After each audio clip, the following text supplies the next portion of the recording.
Ay, la madre que lo parió. Ahora. Bienvenidos a la conferencia que ha organizado, que Carmen Salero nos ha organizado la red de Utrera por el Clima. Y bienvenidas a Utrera. Muchísimas gracias a las tres, a Marta Bordó, a Marta Gómez y a Lola Luque por haber venido. Gracias. Y como hemos dicho, como sabéis, es que es muy importante esto porque el cambio climático es una realidad. Es una realidad, tenemos que ser conscientes de que es una realidad que vivimos y condiciona nuestra salud, condiciona nuestra vida, condiciona nuestro bienestar, nuestra economía. Es muy importante, tenemos que tomar conciencia de ello y hemos estado hablando antes con Jesús y lo importante que es la participación, y que esto es de todos, de todas las personas que vivimos en el planeta y que tenemos que tomarlo muy en serio. Muchas gracias por haber venido y le doy paso a las expertas. Gracias.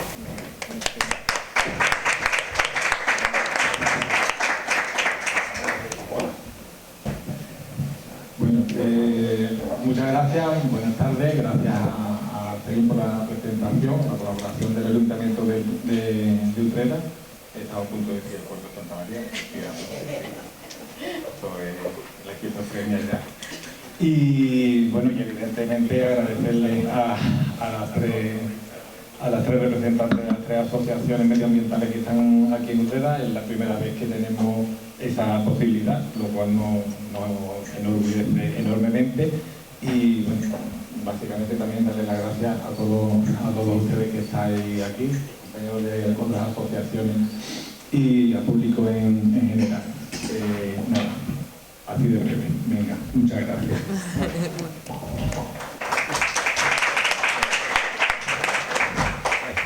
Hola, buenas tardes. ¿Suena bien? Sí. Quería dar las gracias de nuevo a la Red de Utrera por el Clima, a la Delegación de Medio Ambiente y al Ayuntamiento de Utrera por contar con Ecologistas en Acción y en especial a Joaquín por contar conmigo para esta ponencia. Yo me voy a centrar en el decrecimiento, sobre todo como solución a la posible, como posible solución a la crisis. Me pongo un poquito nerviosa cuando hablo, así que si me veis leer, que estoy atacada. Si os miro mucho es que a lo mejor estoy imaginando desnudo y así me relajo. Me llamo Marta, como ya han dicho, y trabajo con Ecologistas en Acción Ciudad de Sevilla. Estoy en varias áreas, como he puesto ahí, en minería a nivel de Andalucía, en la SABE, que es Salvar el Anillo Verde del Este, que luego hablará Lola del Anillo Verde de Sevilla, y ahora últimamente en el área de turismo, que se está reactivando desde Ecologistas. Como Joaquín pidió que hablara un poco qué podían hacer los ciudadanos desde sus casas ante este problema tan grande que tenemos, pues también he puesto ahí que yo comencé soy licenciada en Bellas Artes, entonces comencé desde el arte a intentar hacer algo que fuera un poco más allá de centrarme en mi casa y vaciar toda esta preocupación en los dibujos. Los vais a ver a lo largo de esta ponencia. Y con el diseño pues hago lo que puedo con cartelería, con pegatinas y tal. Y también pertenezco a un colectivo que está trabajando por ese anillo verde de Sevilla.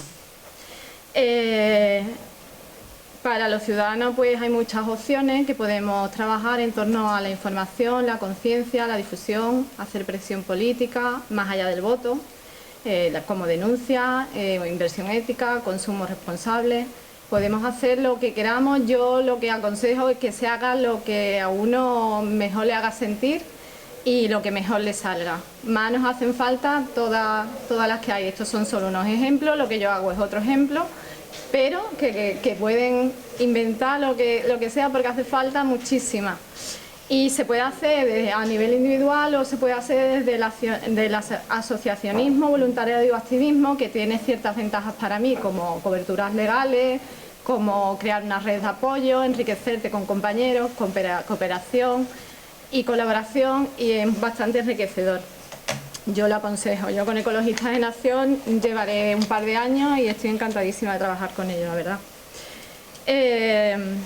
Primero me quería centrar un poco en el problema que tenemos hoy en día, que ya creo que es muy evidente, aunque todavía hay gente que lo niega mucho. Yo traigo datos para poder rebatir todas estas negaciones que se siguen haciendo hoy en día. Yo creo que estamos en la última etapa del capitalismo actualmente, que me parece que está siendo una etapa bastante cruel para la humanidad. Y he querido centrarlo en un estudio que hicieron Johan Rockström, que es un científico sueco, cuyos estudios se dedican al suelo, a la calidad del suelo, y Will Stephen, que es químico.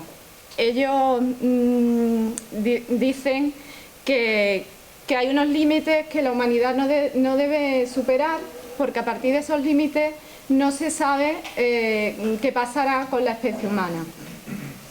Esos límites, este estudio se hizo en el 2009. En el 2009 ya habíamos sobrepasado 3 de esos límites. Esos límites son los que están viendo aquí. El problema que tenemos no es solo el cambio climático, ese es solo uno de los límites que estamos sobrepasando. Están todos muy conectados entre sí. Es también la acidificación de los océanos, la contaminación química, la carga de níquel y fósforo, la extracción de agua dulce, los cambios de uso del suelo por la deforestación y por la ganadería, la pérdida de biodiversidad, la contaminación del aire y el agotamiento de la capa de ozono. Ahí podéis ver, yo voy a ir poniendo enlaces por si alguien quiere consultar, si queréis apuntarlo, lo que queráis. De estos 6 límites, como os he dicho, en el 2009 se superaron 3. En 2021 se habían pasado 4. Y en el 2023 se han pasado 6. No tengo datos del 2024, pero parece que los otros 3 límites que hemos pasado, a 2 de ellos todavía no hay una medición exacta. Y el tercero, que es la capa de ozono, parecía que teníamos cifras buenas porque quitamos los aerosoles, se hizo muy buena política, pero hay otros estudios que dudan de que se esté enmascarando esa cifra por el calentamiento. He puesto aquí otra cifra que es este 3 y 6. Esto es un estudio que ha publicado la revista Science Advance, que dice que, bueno, estos son los que dicen que 6 de los límites se han superado. El numérico de 3,6 es que, según Catherine Richardson, que es una investigadora de la Universidad de Copenhague y autora del primer artículo donde se cuantifican los límites planetarios, dice que de estos 9 límites, 3 se refieren a los usos que hacemos de los recursos de la Tierra y 6 se refieren a los residuos. Ella hace una observación que a mí me ha parecido muy interesante, y es que dice que la naturaleza extrae cosas, energía, y las usa, pero no genera desperdicio. Lo que no utiliza lo reintegra de nuevo al sistema y así mantiene un equilibrio. El ser humano es el único que genera residuos. Entonces deberíamos aprender bastante de cómo funciona la naturaleza. He puesto aquí uno de los límites, la pérdida de biodiversidad, que me parece también muy escandalosa. Ha salido recientemente, no sé si este mes o el pasado, el informe Planeta Vivo, hecho por WWF, que dice que el 73% del tamaño vivo de las poblaciones de vida silvestre han disminuido en los últimos 50 años.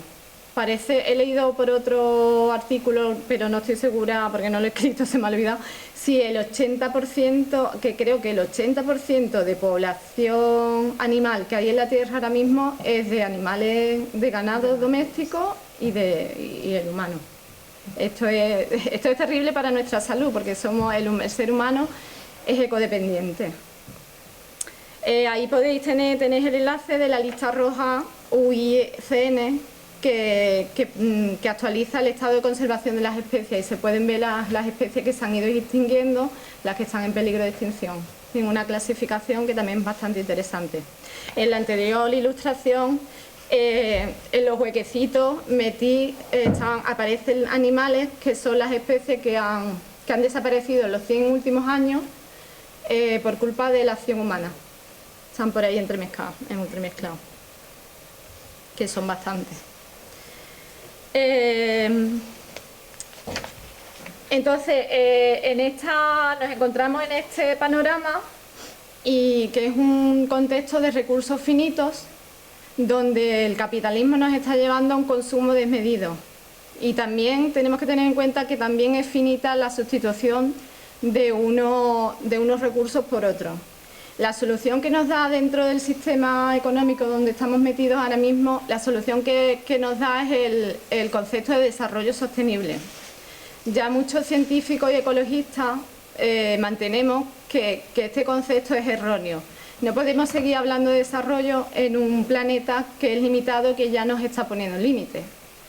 No podemos seguir intentando crecer, ya no tiene sentido, porque la Tierra nos está diciendo que no da más de sí. Nos lo venden dentro de los gobiernos, de los monopolios, como una receta mágica. Y Ernest García es un sociólogo que también es ecologista, y nos dice que ya hoy en día el desarrollo sostenible es científicamente inconstruible, culturalmente desorientador y políticamente engañoso. Políticamente engañoso porque mucho de este crecimiento se está apoyando en el gasto público, con lo cual también se hace insostenible para nuestras sociedades, evidentemente. Esto es lo que conocemos un poco y hablamos mucho de greenwashing o ecocapitalismo. Es el claro ejemplo de las energías sostenibles. Sí, es una posible salida, pero no lo podemos hacer dentro del mismo marco de consumo. Quiero decir, estamos por un lado intentando consumir bombillas eficientes, electrodomésticos eficientes, pero estamos aumentando el consumo de energía, con lo cual no es posible para este marco que tenemos actualmente, ¿no? O por ejemplo los coches eléctricos también contaminan menos, echan menos CO2, pero tienen unas baterías que luego no sabemos cómo vamos a desechar y además cada vez más coches en las calles, más creación de autopistas, con lo cual también se degrada el suelo que hemos hablado antes, ¿no? Aquí he puesto un cuadro también que es bastante desolador, que dice que desde 1990, que ya ha llovido, estamos viviendo por encima de la capacidad del planeta, desde 1990, ¿eh? En 2003 se superó esa capacidad de regeneración del planeta a un 25%. Los patrones actuales de consumo en España son 3,5 veces nuestro territorio. En 2040 se prevé que 3.000 millones de consumidores de clase media incrementarán la demanda de recursos naturales y en el 50 serán 9.600 millones, lo que equivale al consumo de 3 planetas. Todo esto son estudios científicos. Ante todo esto, bueno, yo quería decir también que el capitalismo, el sistema económico en el que estamos, lo impregna todo, ya no solo impregna la economía y el clima, sino que impregna nuestra forma de pensar, nuestra forma de comprar, nuestra forma de consumir, nuestra forma de crear. Estamos impregnados por todo, entonces seguimos funcionando bajo ese prisma. Y entonces, ¿qué pasa con esto? Tenemos el futuro muy negro, no hay solución, pues desde la comunidad científica y los ecologistas se está defendiendo como solución el decrecimiento económico. Pero tiene que ser algo que hagamos desde ya y además ya de manera radical, porque si no lo hacemos irreversiblemente lo vamos a tener que hacer y será mucho más drástico y mucho más dramático. El crecimiento económico, como dice Jason Hickel, ya no es posible, porque por lo cual tampoco puede ser necesario, no es necesario. Jason Hickel es un profesor de antropología experto en desarrollo global. ¿Cómo hacemos este decrecimiento? Aquí es donde viene la complicación. Yo no tengo la fórmula y en 20 minutos Nutrera tampoco voy a arreglar los problemas del mundo. Pero puedo decir lo que he ido leyendo y la solución que se hace del decrecimiento tiene que estar muy vinculada con la justicia climática. La justicia económica y justicia climática. Este señor, si lo podéis leer, es muy interesante porque hace una comparativa con la economía, la traslada a la ecología. En el mundo tenemos 4.300 millones de personas, que es más del 60% de población mundial, en un nivel de pobreza debilitadora, viviendo con menos de $5 al día. Y en cambio, por el otro lado, tenemos que el 1% de los multimillonarios acumulan más riqueza que el 95% de la población mundial. Estos son datos de Oxfam Intermón. 50 de estos multimillonarios emiten más CO2 en 1 hora y media que una persona de media en toda su vida. Entonces, más o menos ya podemos ir viendo por dónde puede ir la cosa. Según la Global Footprint Network de Oakland, nuestro planeta ahora mismo solo tiene capacidad ecológica para que cada uno de nosotros consumamos 1,8 hectáreas mundiales al año. Esto considerando residuos, recursos, contaminación y emisiones.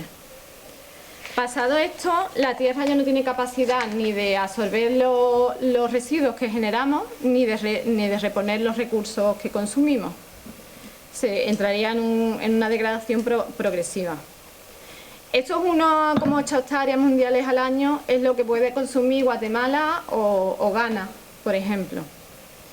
En los europeos, sin embargo, consumimos 4,7 hectáreas globales por persona. Estados Unidos o Canadá consumen 8. Hickel dice que hay que cortar los excesos a los muy ricos, compartiendo y repartiendo los recursos en lugar de saqueando, y liberarnos de paso del consumismo frenético que todos sabemos que no mejora el bienestar ni la felicidad. Porque todos estos problemas, todos los problemas ecologistas que hay, más las injusticias sociales, la pobreza, suben con el nivel de riqueza de otros. Entonces lo que se propone desde estos grupos es asumir el decrecimiento no como algo negativo, si se hace en parámetros de justicia y de democracia. Intentar reducir las emisiones de los más ricos, hacer que paguen quienes más contaminan, cerrar la deuda a los países pobres, porque es un poquito absurdo lo que estamos haciendo. Desde Occidente se están mandando como 128.000 millones de dólares en ayuda, en forma de ayuda al tercer mundo o a los países subdesarrollados, pero de esos países desarrollados salen 200.000 millones de dólares que pagan de la deuda que les generamos, que se les generó desde muchos dictadores, desde la antigüedad, y que ya han cobrado muchísimos intereses. Esto no tiene lógica desde el punto de vista económico tampoco. Yo no entiendo mucho de economía, a lo mismo aquí hay gente que me rebate, pero yo por lo que he leído a mí me parece un flujo bastante ilógico. Entonces también se propone cerrar esa deuda y devolver los intereses para que los países subdesarrollados puedan desarrollarse de una manera que les permita ser autónomos y además intentar que se desarrollen de una manera distinta como lo está haciendo a su manera, no a como lo está haciendo Occidente, que estamos viendo que no funciona. Y para este cambio tiene que haber una colaboración norte y sur de flujo y de traspaso de conocimientos, porque ellos todavía mantienen, como hemos dicho aquí, que Ghana y que Guatemala viven por debajo de ese 1,8 hectáreas, mantienen un equilibrio con la tierra que todavía nos permitiría seguir hacia adelante. Entonces, este decrecimiento, pues, según cómo se venda también, pues tiene más lógica o menos. Hay que hacerlo en términos de justicia climática y justicia económica, si no tampoco nos salvaría de esto. Aquí podéis leer responsabilidad común pero diferenciada de reducir emisiones. Ya que los países pobres no han contribuido mucho a las emisiones históricas, tienen derecho a usar una parte mayor de presupuesto de carbono que los países ricos, al menos lo suficiente para satisfacer los objetivos básicos de desarrollo. He leído por ahí que se les permitiría un desarrollo hasta el 2025. Después, si no cambiamos el norte, tampoco pueden ya emitir más CO2 del previsto. Esto significa que los países ricos tienen que averiguar cómo arreglárselas como parte que quede del presupuesto y de esas emisiones de CO2. Que los países del sur sigan su propio camino y que no imiten nuestro modelo de desarrollo que se demuestra poco válido para proporcionar bienestar a las personas en armonía con la naturaleza. Yo ya añado, no quiero acabar de una manera tan negativa y quiero decir que es preciso un cambio en la lógica de consumo. Debemos de sustituir el consumo por otro tipo de vínculos. Aquí he puesto dos ilustraciones, que una dice: nunca un ladrillo generó la riqueza que genera una mariposa. Intenta poner los valores en otro sitio del que lo estamos poniendo o del que nos están haciendo que pongamos. O un árbol da mucho más que sombra, nos da oxígeno y da hábitat a las aves que son tan necesarias para nosotros, porque mantienen un equilibrio con los insectos también, que también sufrimos enfermedades a causa de esto. Ya la frase que ya he leído de Hegel, y yo añado que hay que reaprender que el consumo no solo no nos está dando felicidad, sino que además nos aleja de lo que nos hace más humanos, porque nos está metiendo en una bola de individualismo, de competitividad, insatisfacción, de autodestrucción, y nos aleja de la compasión, de la empatía, de sensibilidad, de creatividad y de muchas cosas más. Algunos posibles caminos de crecimiento que proponen, aquí he puesto una serie de estrategias y elementos: relocalización de la economía, producción a escala local y sostenible, agricultura, y esto lo habréis escuchado mucho, agricultura agroecológica, descentralización, fin del consumismo y de la publicidad, intercambio, en fin, todo lo que pone aquí. En realidad es un reparto más equitativo de los recursos. Como para terminar un poquito más positiva, hay otro estudio que dice que aún es posible que todos los seres humanos escapen de la pobreza y estén seguros y a salvo de los daños causados por los cambios en el sistema Tierra. Este estudio se ha llevado a cabo por más de 60 científicos de la Earth Commission, auspiciado por Tierra Futura, la mayor red mundial de científicos especializados en sostenibilidad, formada por miles de expertas a lo largo de todo el planeta. La investigación, de hecho, asegura, y lo he puesto en rojo y en mayúscula, que la justicia es un requisito previo para la seguridad del planeta y de las personas. Ahí está el enlace que podéis leer ampliamente.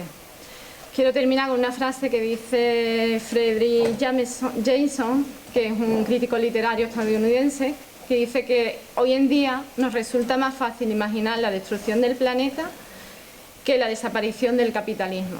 Y es cierto, porque estamos acostumbrándonos a ver muchas series de distopía y tal, pero no nos estamos centrando en ver cómo podemos imaginar un mundo fuera de este capitalismo. Hemos nacido la mayoría de nosotros ya dentro de él, bueno, la mayoría no, todos los que estamos aquí, dentro de él, con lo cual no podemos imaginar otro mundo, y la tarea que nos toca ahora mismo es intentar imaginarnos ese panorama como podamos. Si hay gente creativa, tienen que enfocar en hacerlo, porque nos va la vida, la extinción de la especie va en ello.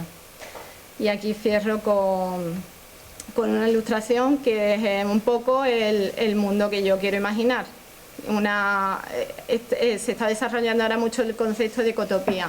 No hablar tanto de distopías ni de utopías, sino de ecotopía, que hagamos posible que esta tierra se regenere. Nada más, muchas gracias, pero no dentro.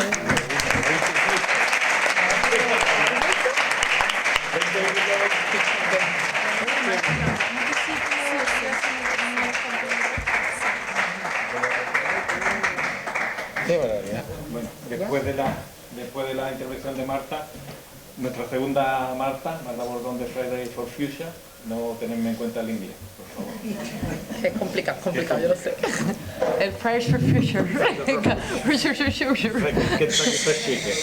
Ahí estoy viendo un trabalengua. Sí, es un reto. Bueno, habrá que comer chicle. Bueno, pues muchísimas gracias. Y muchísimas gracias, bueno, primero a Red Utrera por el Clima por invitarnos. Y gracias a todas las que estáis aquí, porque a todas las personas que nos estáis acompañando esta tarde, porque ya, felicidades, esto es un gran paso, porque mi ponencia se titula Ante la emergencia climática, pasamos a la acción, y ustedes ya, el solo hecho de estar aquí hoy ya es un primer paso súper importante, y más en los tiempos en los que vivimos, así que muchas gracias de verdad, me pone muy contenta, no es fácil, así que maravilloso. Y bueno, pues como ya me ha presentado Jesús, soy Marta Bordón de Fridays for Future o Juventud por el Clima, que no sé si ubicáis, si os suena, que levante la mano quien haya escuchado de las manifestaciones de Fridays for Future, de Greta Thunberg, que es la que las inició. Es que al final una cara bonita es lo que hace. Sí, este es un movimiento internacional realmente, que se inició en 2018 con Greta Thunberg, esta activista sueca que tenía creo que en su momento 16 años, y comenzó a hacer huelga climática estudiantil, o sea, huelga estudiantil. Ella dejó de ir al instituto todos los viernes, para sentarse frente al Parlamento sueco.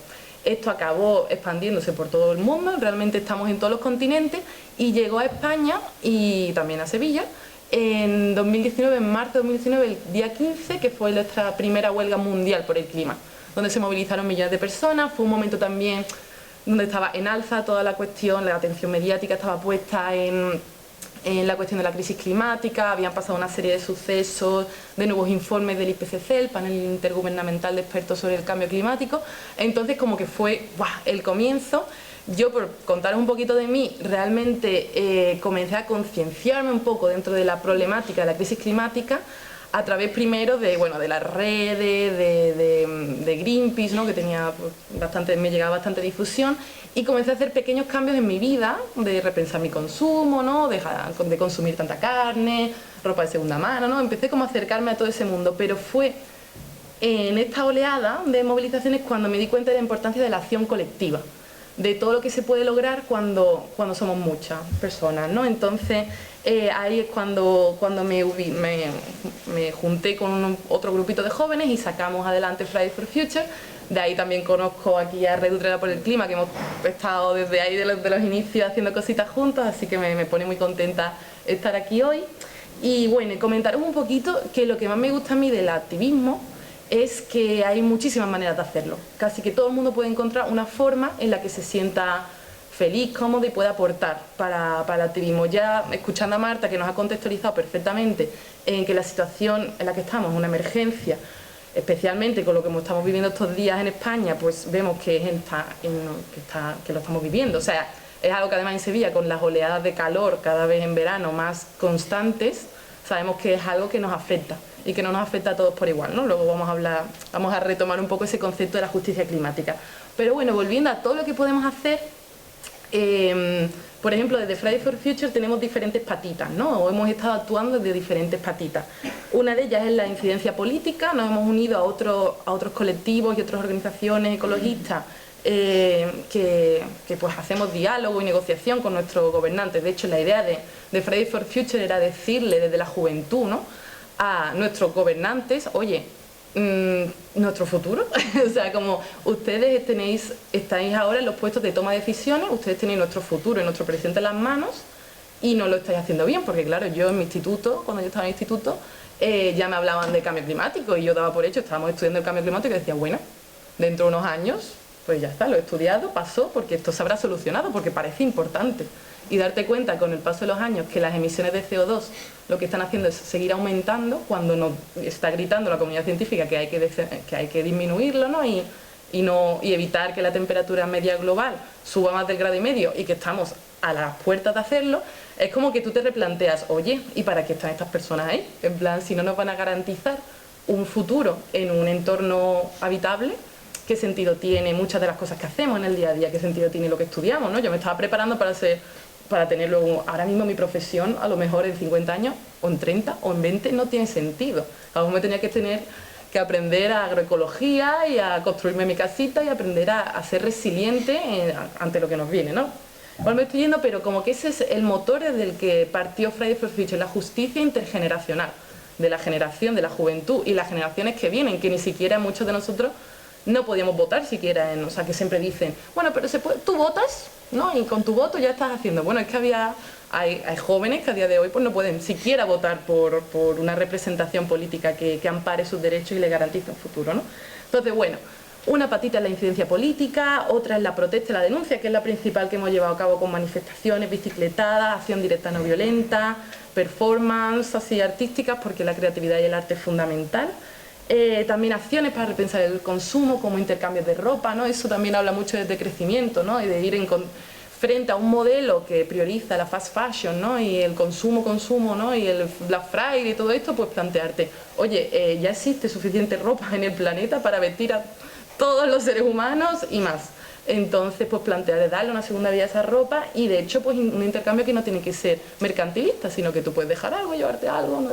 Entonces eso lo hemos estado desarrollando bastante en la vía pública, que también es muy interesante porque muchas personas se sorprenden de decir, oye, ¿me puedo llevar esto? Y yo, sí, es que así podría ser la vida, con otro enfoque también, ¿no? También llevando a cabo pues plantación de jardines comestibles, por ejemplo, de plantando árboles frutales para que los vecinos y las vecinas de los barrios puedan pues alimentarse de esa fruta y también pues conectar con ese entorno, ¿no? Y también pues la divulgación, como estamos aquí hoy mismo, ¿no? Porque es un poquito el enfoque de la acción y también de la concienciación, que va un poquito a la mano. Y también a través de la acción se conciencia a la gente, ¿no? Cuando tú ves a alguien que podría estar en su casa, que podría estar viendo Netflix, que podría estar tranquilísima, pues poniendo el cuerpo, yendo a manifestaciones, o bueno, cuando pasó lo del Ficus de San Jacinto en pleno agosto, gente poniéndose ahí bajo el sol para defender un árbol, pues tú te emocionas porque dices, joder, estas personas obviamente esto les importa porque es algo importante. Entonces a través de las propias acciones tú también pues puedes mandar tu mensaje a la gente, ¿no? Y básicamente esa idea de que hay muchísimas formas de participación y todas son bienvenidas y se complementan, ¿no? Lo maravilloso del movimiento climático es que no es algo nuevo, ni fue algo nuevo Fridays for Future, sino que se sumaba a todo lo que ya se había estado trabajando durante décadas de tantas personas en tantos puntos del mundo, lanzando este mensaje de que no hay planeta B, ¿no? De que esta es la Tierra que tenemos. Y el paraguas bajo el cual... ¿Tú me has puesto el cronómetro y lo puedo ir mirando? Porque no sé si... Vale, perfecto. La justicia, o sea, en el paraguas bajo el cual trabajamos es la justicia climática, ¿no? La justicia ecosocial, con ese enfoque. ¿Y qué es eso? Una justicia tanto a nivel global y local, porque sabemos que la crisis climática va a afectar, nos está afectando ya, está afectando a todos, pero no a todos por igual. Por ejemplo, a escala global tenemos la cuestión del norte global y el sur global, ¿no? Lo que estamos... toda la injusticia, ¿no? De cómo sacamos recursos de otros países, los empobrecemos para aquí mantener un estatus de vida, ¿no? Cómodo y lujoso y demás.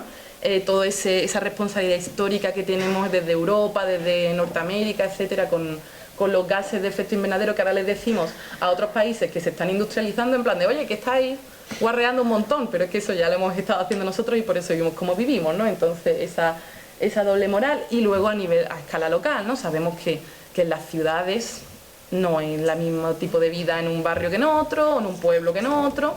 Lo vemos todos los años también con los cortes de luz en los barrios y en pueblos de Andalucía, sobre todo en los momentos de temperaturas extremas, con las olas de calor, en el invierno, ¿no? Cuando se quedan familias enteras sin poder, pues eso, refrigerarse, o tener agua caliente, o hacer su comida, entonces, o tener respiradores, usar grúas, ascensores, etcétera. Entonces, vemos que eso no ocurre en otros lugares, entonces vemos que no estamos preparadas de la misma manera unos barrios que otros, unas personas que otras, frente a esas olas de calor, por ejemplo, ¿no? Yo tengo la suerte de que tengo el privilegio de que tengo un aire acondicionado en mi casa. Pues yo digo, pues ya no salgo de casa hasta las 10 de la noche, que refresque un poquito y me quedo aquí tan tranquila. Pues hay gente que no puede tener ese acceso, ¿no? Por la pobreza energética, y que mueren decenas de personas por las olas de calor. Entonces todo esto nos hace ver que la cosa es mucho más compleja, que hay cambio climático, estamos todos en el mismo barco. Sí, pero uno está en un yate y otros estamos en una patera. Entonces, y comprender que no hay hueco para... Probablemente las que estamos aquí no vamos a tener hueco en ese yate, ni en ese cohete que irá a otro planeta a hacer sus cosas. Entonces, muy importante también para nosotros siempre ha sido la interseccionalidad, que no sé si es un concepto que os suena, pero es tener un poco en cuenta que hay otras cosas, otras opresiones, otras historias que hacen que esta crisis climática, por ejemplo, afecte de manera pues peor, ¿no? Por ejemplo, si eres una persona que vive eso en un barrio desatendido o una casa que no tiene aislamiento, tal, pues te va a afectar más este tema de la temperatura. O si eres una persona que vive en eso, un país del sur global, que tiene una minera al lado, o aquí mismo en Sevilla, bueno, como que todo eso se va sumando, ¿no? Entonces nosotras hacemos mucha colaboración también con organizaciones feministas, antirracistas, por los derechos humanos, porque todo, no es lo mismo una persona migrante, lo que va a vivir o cómo puede afectar la crisis climática, que una persona pues billonaria o que vive en Los Remedios, etcétera, etcétera. Entonces, bueno, no me puedo parar mucho en esto también, pero es interesante porque complementa lo que hablaba mi tocaya, ¿no? De que esta frase de que el mundo tiene recursos para que vivamos bien todas las personas, pero no es suficiente para la avaricia de unos pocos. Entonces también todo este tema de la justicia atraviesa todo lo que hacemos, porque... Exacto, no hay ni como unas soluciones mágicas, ¿no? Cuando dicen lo de, pero encontraremos una tecnología que absorba CO2, es como eso ya existe, son los árboles y los estamos talando. Entonces, plantearnos un poquito que a veces esas promesas de la tecnooptimistas, ¿no? De como del futuro vendrá, todo llegará, el cambio hay que hacerlo ahora, ¿no? Y el cambio lo hacemos las personas. Y podemos hacerlo todas las que estamos aquí, ¿no? Entonces, yo me quiero centrar en cómo transformamos estos espacios, nuestros entornos, cómo podemos hacerlo, ¿no? Porque por una parte sabemos que todos queremos llevar una vida eco, ¿no? En plan, de todos nos apetece ser las más eco, bueno, no sé, pero como de decir mi huella ecológica es la mínima que pueda, algo de huella tenemos que tener, pero vamos a intentar reducirla al máximo. Bueno, para eso hay que exigirle a nuestros gobernantes que nos faciliten el proceso. Porque a día de hoy tú vas al supermercado y comprar, o sea, sabemos lo malo que es el plástico de un solo uso, el plástico en general, que se queda 1000 años, pero bueno, hay veces que tienes que ir al supermercado porque no siempre a lo mejor eres capaz, porque somos humanas y la vida es dura y vivimos en un modelo capitalista que nos lo pone todo de tienes que trabajar y tienes que cuidar a tu mamá y luego a tus hijos y no sé qué, o tienes que estudiar para no sé qué, no sé cuánto, para el examen, y vas al supermercado de turno. Pues ahí ya de pronto se te desmonta tu plan maravilloso esa semana de no consumir plástico, etcétera, etcétera, de ir a lo local, no sé qué. Entonces, que nos faciliten de verdad las cosas, o por ejemplo con la movilidad sostenible, ¿no? Tengo que hablar del tranvía verde en Sevilla, que de un carril, ¿sabe? De 8 carriles que hay para coches, talan la mediana de 150 árboles que había para poner un tranvía sostenible. Y es como, a ver, si me pones un tranvía será para reducir el transporte privado, ¿no? Para que bajen las emisiones, que tenemos la isla de calor, o sea, que es que en verano con el asfalto, con los coches, los aire acondicionados escupiendo fuego al exterior, me quitan los árboles para ponerme un tranvía sostenible y no me quitas carriles de coche. Entonces, como todas esas... Y eso suena muy bien, ¿no? Porque dice el tranvía verde, pero, chiqui, ¿de verdad? Entonces, plantearnos primero que tiene que haber una voluntad política y para eso tenemos que presionar a la ciudadanía. Luego plantearnos cuáles son nuestras necesidades, ¿no? Tenemos que darle importancia también a lo que necesitamos de verdad, a nuestros sentires, a lo vivencial, ¿no? Dar espacio y escucha para entender verdaderamente qué es lo que importa en el espacio que debemos y queremos construir entre todas las personas, ¿no? De muchas veces pues dejamos que elijan por nosotros un poco cómo queremos que sea nuestro pueblo, nuestro barrio, y es como, oye, nos hemos sentado a pensar qué es lo que desearíamos, cómo querríamos que fuese. Entonces, para eso, pues obviamente hay que cambiar el paradigma de lo que es como el foco, que igual es la importancia, ¿no? Y en nuestro sistema actual, lo que está en el centro es el beneficio de unos pocos, ¿no? Por encima de otras cosas, y lo que tenemos que cambiar es a poner la vida en el centro, a poner las cosas buenas, la felicidad, lo que decía, poder tomarnos la vida tranquila, el bajar los niveles de ansiedad, o sea, el tema de la salud mental a día de hoy, y especialmente la gente joven, es también una crisis de salud mental, por supuesto, que tenemos, pues empezar a darnos cuenta de que a lo mejor un hiperconsumismo y una hipersaturación de información, de desinformación, de redes sociales, a lo mejor nos está dejando cucu, yo la primera. Entonces, plantearnos ese cambio de paradigma cultural, que va a ser muy difícil, pero que creo que podemos ir construyendo entre todas, ¿no? Y poner la vida en el centro, como priorizando también eso que da vida, frente a lo que da muerte, que es la crisis que tenemos ahora.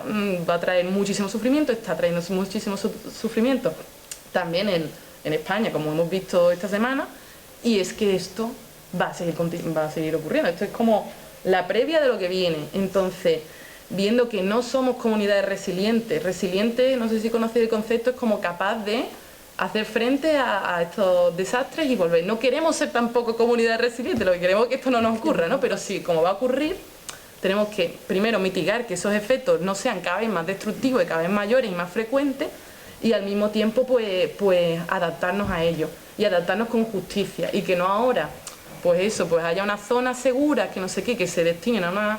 Porque el tema de la dana también, como ha afectado a las chabolas de las jornaleras en Huelva, por ejemplo, o sea, que no tiene nada que ver lo que podemos vivir unas que lo que pueden vivir otras, ¿no? Entonces, hay que transformar las cosas desde la raíz. Está mucho este modelo de las smart cities del futuro, ¿no? Que es como ciudades súper tecnificadas, yo qué sé, todo como las imágenes que a veces nos ponen, ¿no? De cómo serían las ciudades en el futuro. Son todo como edificios súper altos, las naves espaciales, ¿no? Los coches ahí como... Pues a lo mejor, no sé, queremos ese tipo de ciudad porque igual es que es imposible que alcancemos, que nos dejen de poner esas imágenes, porque eso implicaría un consumo de energía que no podemos, y lo que tenemos que hacer principalmente es decrecer. Entonces, yo abogo por el concepto de rebel cities, en plan ciudades rebeldes, ciudades que ponen el foco en vez de en eso, de ese imaginario tan, qué chuli, patinetes eléctricos, pues en una apuesta por una ciudad básicamente cuidadora, conciliadora, que cuida a las vecinas, que se cuida a ella misma, ¿sabes? Que permite que tú te cuides a ti misma y que garantice sobre todo el acceso de todo el mundo a los recursos, a la energía, al agua, a productos de calidad para poder alimentarse, ¿no? Que esto es lo que es verdaderamente la vida al final. Y de crecer atendiendo a esas necesidades que podemos tener como población de forma equitativa, no a través del empobrecimiento, que es lo que nos va a acabar llegando si seguimos viviendo así, que es unos bien y otros pues empobrecidos, porque al final se están gastando los recursos y ya estamos viendo que hay gente que no puede acceder a ciertas cosas básicas, y que el agua ya es un recurso con el que se especula en Wall Street, y la tierra también, obviamente y ahora con las renovables se está comprando terrenos y terrenos y terrenos, el mismo oligopolio energético que tiene los combustibles fósiles, ahora también va a tener los renovables, así que van a seguir pudiendo especular con algo tan básico como es la energía, y subiendo el precio de la factura, pues lo que ellos quieran, como están haciendo, y ganando beneficios millonarios, pues como ¿Cómo así hacen? Entonces proponer un futuro deseable, un presente que construyamos ya buscando ese futuro deseable. Entonces yo os propongo un juego, ¿vale? Vamos a hacer una dinámica, quiero que participe todo el mundo. Y para eso, ¿vale? Vamos a dedicarle 30 segundos a cerrar los ojos y a pensar en cómo nos gustaría que fuera Utrera. En modo utópico, en modo ecotopía, en modo wow. Pero imaginémonos a lo loco, en plan, pues me gustaría que todo el mundo llevara pelucas rosas, pues me gustaría, no sé, que cuando vaya por la calle haya una banda sonora, no sé qué, ¿sabes? Me gustaría, como si cerréis los ojos y pensáis en una plaza que os guste mucho, en una calle, un parque, ¿cómo os gustaría que fuera? ¿Vale? ¿Con quiénes os gustaría estar? ¿Qué os gustaría ver en la cara de la gente que os rodea? Vamos a hacerlo, ¿vale? Venga, todo el mundo, por favor, a la de 3 cerramos los ojos. 3, 2, 1. Yo os digo cuándo abrirlo y nos concentramos.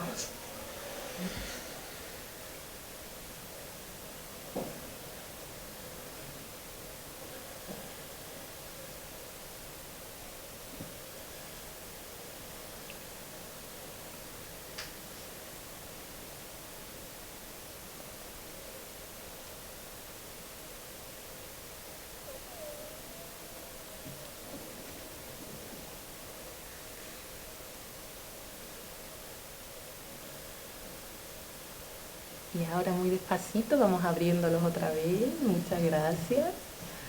¿Quién me quiere compartir qué ha visto? Que destaque algo que haya visto, que haya imaginado. ¡Ah! Sí, por aquí, por allá. Sí. Por ejemplo, lo primero que se me ha venido por la calle donde vivo, que no paran de pasar coches, sobre todo hasta los fines de semana, son muy altas horas. Y sobre todo motos con mucho ruido de niños jovencitos, pues una ciudad que hubiera menos vehículos, mucho ruido. Y se viene acompañado del silencio, de la calma, de poder hablar con quien sea, maravilla. ¿Otra idea por aquí había? Sí, vamos pues me había imaginado todo como el paseo de consolación. Voy ahí y da un paseíto. ¡Ay, qué alegría! Al paseo de consolación le veo un defecto, y es que está abierto al tráfico. O se peatonaliza. Quitando los coches. Vale, ¿por aquí? Yo, vamos, eso es lo que me imagino y lo que me gustaría tanto. Todas las aceras de Utrera con árboles. Muy besito, muy bien. Sí, por aquí, ay, perdón que estoy... perdón, sí. Yo vivo en la vereda. Bueno, es una avenida muy grande que cruza casi la ciudad. Y me encantaría que hubiera los árboles que había. Yo no digo que haya tierra en vez de carretera, porque bueno, sería ya, vamos. Entonces, su carretera, pero muchos árboles. Y muchas personas en la calle, hablando unas con otras. Personas en la calle disfrutando de esta arboleda. Y lo que había antes, esos niños jugando, eso ya parece utópico, eso ya no. Disfrutando el goce, muy importante. Ahí había una mano y luego vas tú, sí. Sí, la de blanco esta señora. Sí, Me gustaría de Utrera es que ninguna persona necesitase tener automóvil. Muy bien. La ciudad de los 15 minutos. Que pudiese ir andando por bicicleta a sus actividades o como mucho en transporte público colectivo. Perfecto. ¿Y por aquí? Pues a mí me gustaría que hubiera más verde, más agua en las fuentes, que no hay, que el ruido cambiara de automóviles a canto de aves y que fuéramos capaces de convivir con las aves, con la fauna urbana, que cada vez hay menos. Ole, qué Muy bonito. bien, Serrano. Y por ahí por detrás alguna de la gente. Venga, el Betty, viva el Betty. De los jóvenes del futuro. ¿Yo puedo decir algo? Sí, Claro por favor. que sí. Pero, por ejemplo, sí que me imaginaría el Paseo Colón, allá en Sevilla, no sé si sabéis. Sí, lo conocemos. El Paseo Colón antiguamente sí estaba bastante lleno de árboles. Mira. Y ahora ha metido un montón de monumentos inventarios. Entonces, ¿qué pasa? Que claro, obviamente me he imaginado lo que es el Paseo Colón, que es bastante bonito, con la Torre del Oro, todo lo que tiene el agua y demás, y claro, el cambio que ha tenido, más que nada me ha imaginado últimamente. Maravilla, muchas gracias. Fenomenal. ¿A un último o cerramos ya? Ay, Cerramos. Vale, pues cerramos ya. Cierro ya con... Maravilla. Pues muchísimas gracias por participar de esta dinámica. Os cuento que esta la he puesto en práctica con Solidaridad Internacional en diferentes barrios de Sevilla con personas mayores de más de 65 años. Y absolutamente todo el mundo deseamos lo mismo. ¿Qué dijeron? Verde, azahar, gente que estuviera contenta, disfrute, tranquilidad. O sea, es que literalmente, ¿sabes? Hasta ahí llega, ¿sabes? No nos ponemos ahora a pensar que todos los días hay un arcoíris en el cielo, sino que al final lo que deseamos es algo muy compartido. Entonces, con esta fuerza de saber que todo el mundo al final lo que queremos es eso, unos entornos agradables, una ciudad, unos pueblos limpios, donde haya tiempo para disfrutar también de lo que nos rodea, de la gente con la que compartimos los espacios, pues con esa fuerza pasamos a la acción y a tope, gente. Muchas gracias.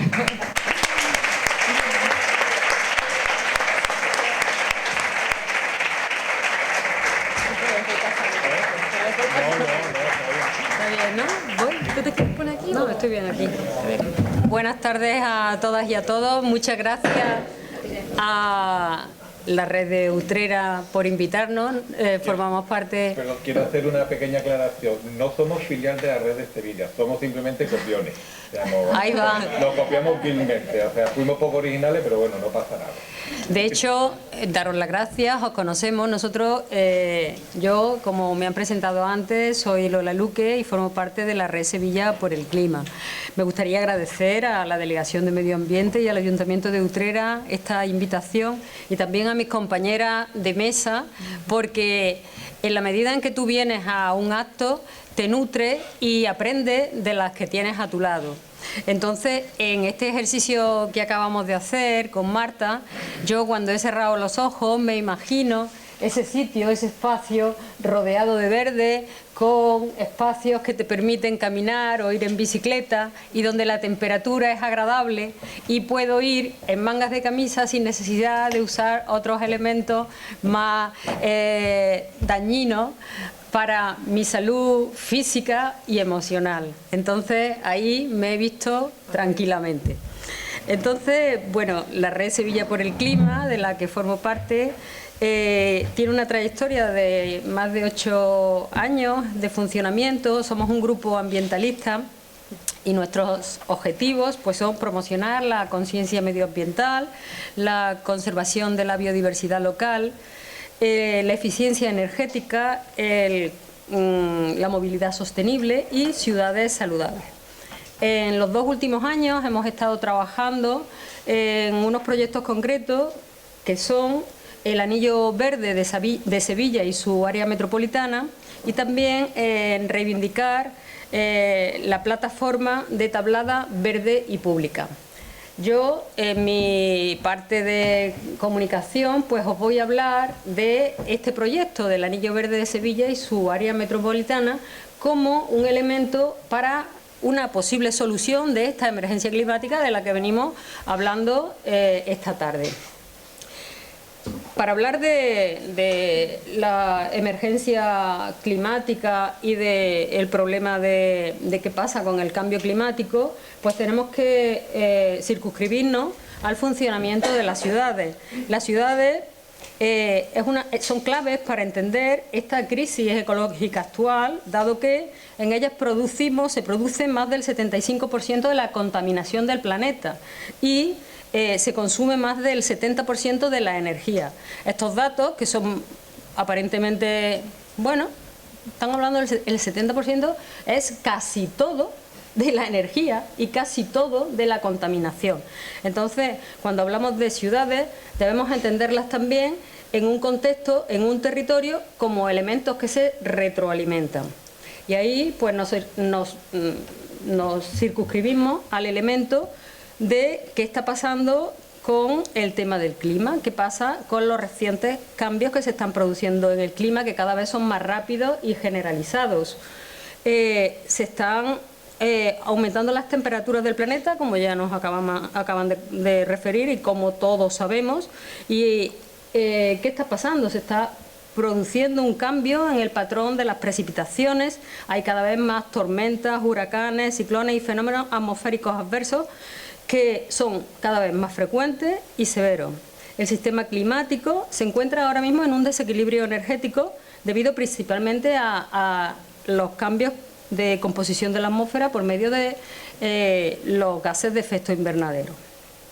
Y esto se traduce en que hay un desequilibrio entre el almacenamiento de la energía que hay en la atmósfera y la energía que se emite, lo que se traduce pues en unas distorsiones de los distintos componentes. El cambio climático, como ahora mismo digamos que es un tema común, todos hablamos del cambio climático, incluso desde una perspectiva negacionista, no existe cambio climático. El cambio climático, desde una trayectoria de las eras geológicas, ha funcionado en todas las eras geológicas. Ha habido cambios en el clima con periodos de glaciaciones y periodos de calentamiento. Eso no es una novedad.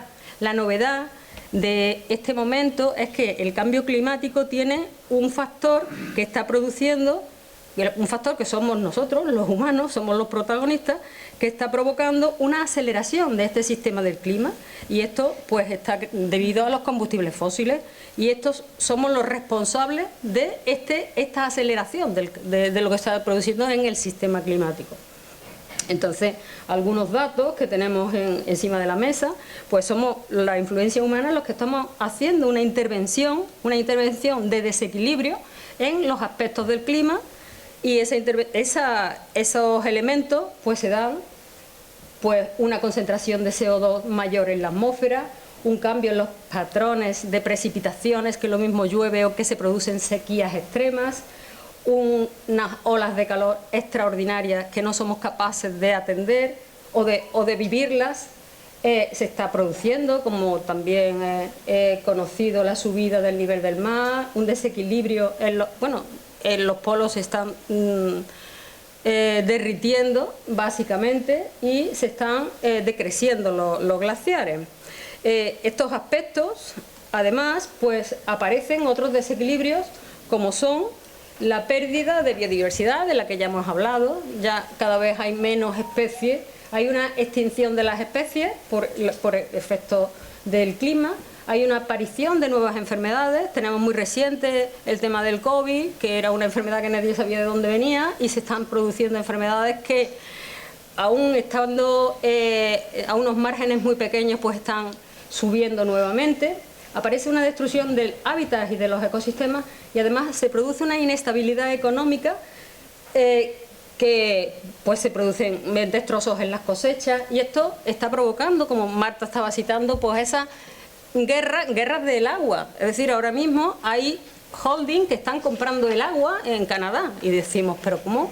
El agua está en la bolsa en Nueva York, y dice, dentro de un poco de tiempo tendremos que hacer apuestas para ver quién es el guapo o la guapa que consigue poder tener agua en su grifo, de manera que nosotros ahora mismo estamos viendo.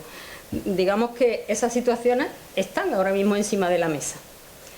Este asunto, digamos, del desequilibrio, pues se está produciendo también en la Unión Europea, y estas temperaturas van a ir aumentando, parece que por encima del ritmo global que está ahora mismo estipulado en el planeta. De hecho, hoy daban la noticia de que ya era 1,5 grados por encima, y ya lo hemos rebasado. Hoy daban esa noticia. Sabemos que en la medida en que los márgenes de temperatura tengan un límite, pues no hay vuelta atrás en la biodiversidad. Y en relación a nuestra área mediterránea, pues el incremento de aridez, el problema de incendios forestales, temperaturas extremas, será cada vez más acentuado. ¿Qué pasa en este contexto? Esto, digamos, que es la introducción para contaros lo que estamos haciendo sobre el Anillo Verde. Yo he tomado algunas notas, no quiero ser, vengo a daros unos comentarios divulgativos, pero sí que he mirado, digo, bueno, ¿en qué paraguas nos estamos moviendo? Hay normativa, porque claro, el tema del clima, que ahora mismo está, digamos, muy encima de la mesa, no es tampoco nuevo. los que tenemos más de 20 y tantos años, como los jóvenes que están allí en la banda de atrás, pues hemos vivido movimientos sobre el clima, además de los jóvenes, pues desde hace mucho más tiempo. Entonces, claro que sí hay un paraguas normativo, a nivel europeo y un paraguas normativo a nivel nacional.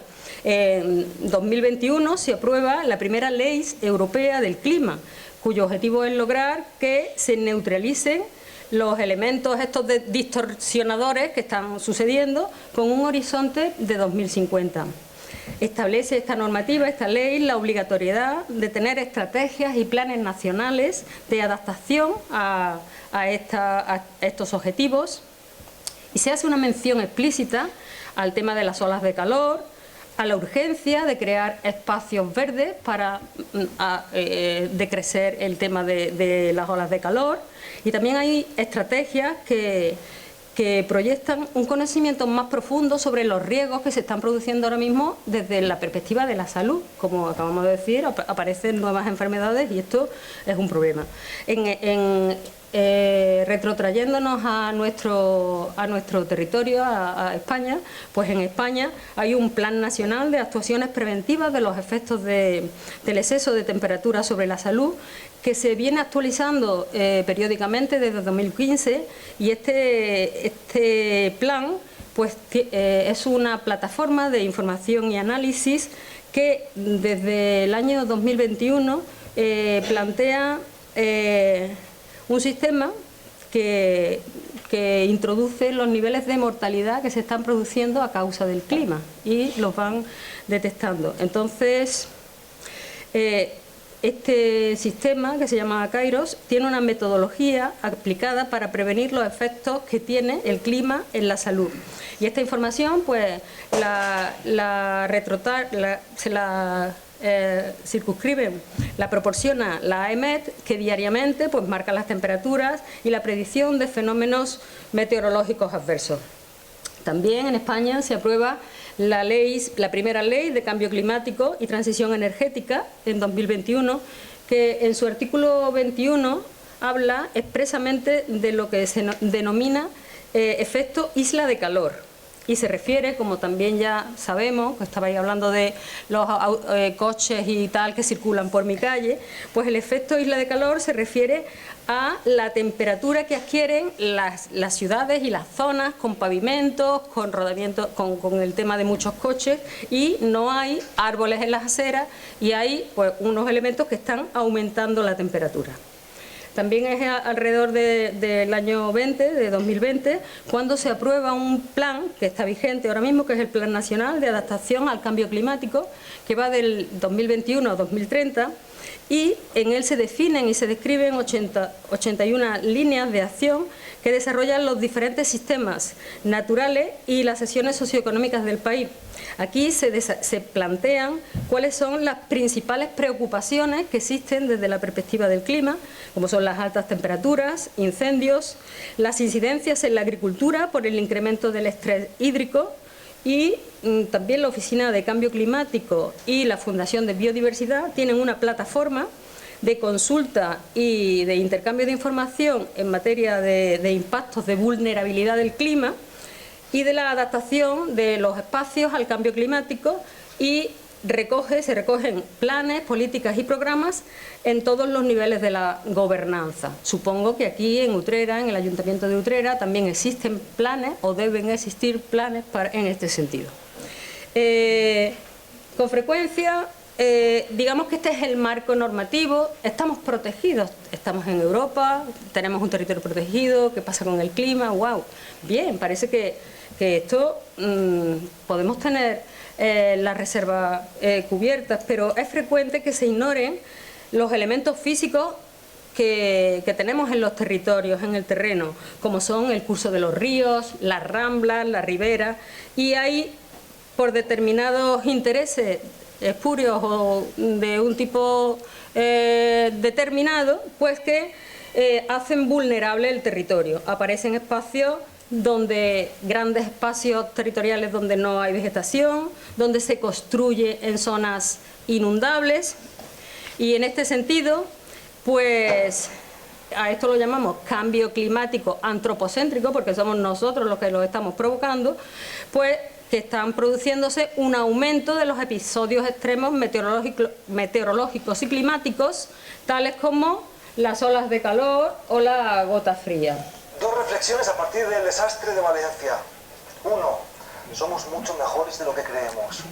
Esa ola de solidaridad, de donaciones, esa marea de voluntarios, es un recordatorio de lo que es la humanidad, de que esa es nuestra fuerza, que siempre lo ha sido, que eso es lo que somos. Y dos, el negacionismo mata, el de corto plazo y el de largo plazo. Aquí hemos tenido los dos. En primer lugar, el de corto plazo, no responder a un código rojo lanzado por la EMET, por los científicos, porque ya sabes, los científicos son unos exagerados, luego al final son 4 gotas. No tomarse a los científicos en serio, dejando a la gente expuesta y cobrándose vidas. Y el segundo, el negacionismo de largo plazo, el negacionismo climático, que lleva décadas operando, porque ya sabes, los científicos son unos exagerados, y resulta, oh sorpresa, que los científicos tenían razón, y que los eventos climáticos catastróficos se han multiplicado por 5 en los últimos 50 años. Esto es un dato empírico, no es una opinión, es información. Y es devastador ver la dimensión del sufrimiento, de las vidas perdidas, de los desastres, de las pérdidas que puede provocar el clima extremo y que ahora ocurre 5 veces más a menudo de lo que ocurriría sin el calentamiento global provocado por las emisiones de efecto invernadero. La ecuación básica es muy sencilla y se está demostrando empíricamente cierta. A más calor del planeta, más violento y más extremo se vuelve el clima. Es así de simple.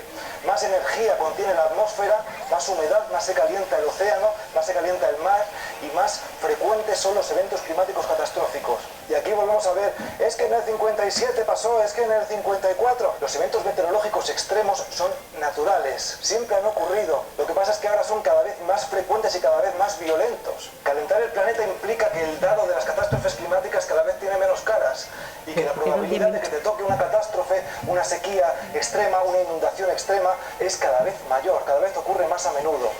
Sin ir más lejos, en Turís, en Valencia, se acaba de batir el récord de precipitaciones en un solo día en España. Y hace un mes, ese mismo pueblo era noticia por la sequía prolongada que había acabado con más de la mitad de la cosecha de uva. La guerra contra la naturaleza es una guerra suicida. Y es el momento de entender que cada décima de grado que dejamos que se caliente el planeta se mide en vidas, se mide en bienestar perdido, se mide en inseguridad. Y que frenar la crisis climática es la causa común de la humanidad, la causa común de la vida en la Tierra. Y además las soluciones que tenemos que tomar para revertirla implican mejoras en la calidad de vida, en la economía y en el bienestar de toda la población. No hay tiempo para seguir arrastrando los pies y es hora de convertir el negacionismo climático en una opción descalificadora ante cualquier proceso electoral. Es ahora.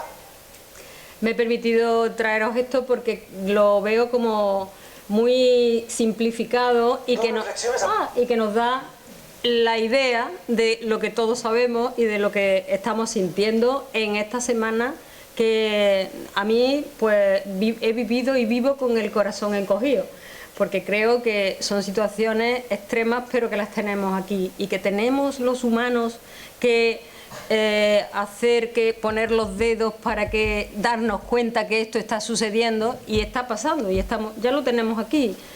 Hoy es en Valencia, mañana puede ser más cerca de Andalucía. La cuestión es que, pues estos fenómenos se llevan midiendo desde los años 50 y la AEMET da información reiterada de qué está pasando y qué pasa, ¿no?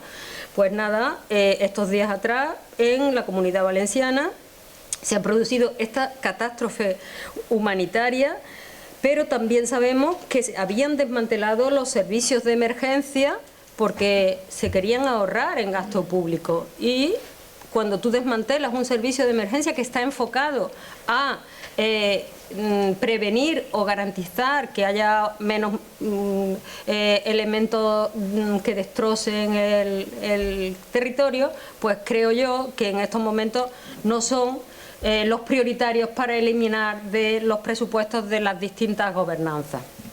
La solución a estos temas, como estamos incidiendo esta tarde, es más vegetación, vegetación protectora, ir a la gestión del agua y al mantenimiento de los cauces de ríos y arroyos y a las obras hidráulicas que limiten las zonas a urbanizar para que tengamos claro que no podemos poner ladrillo en zonas que puedan ser inundables y que, bueno, hay elementos que se dicen, bueno, vamos a construir unas casas en esta...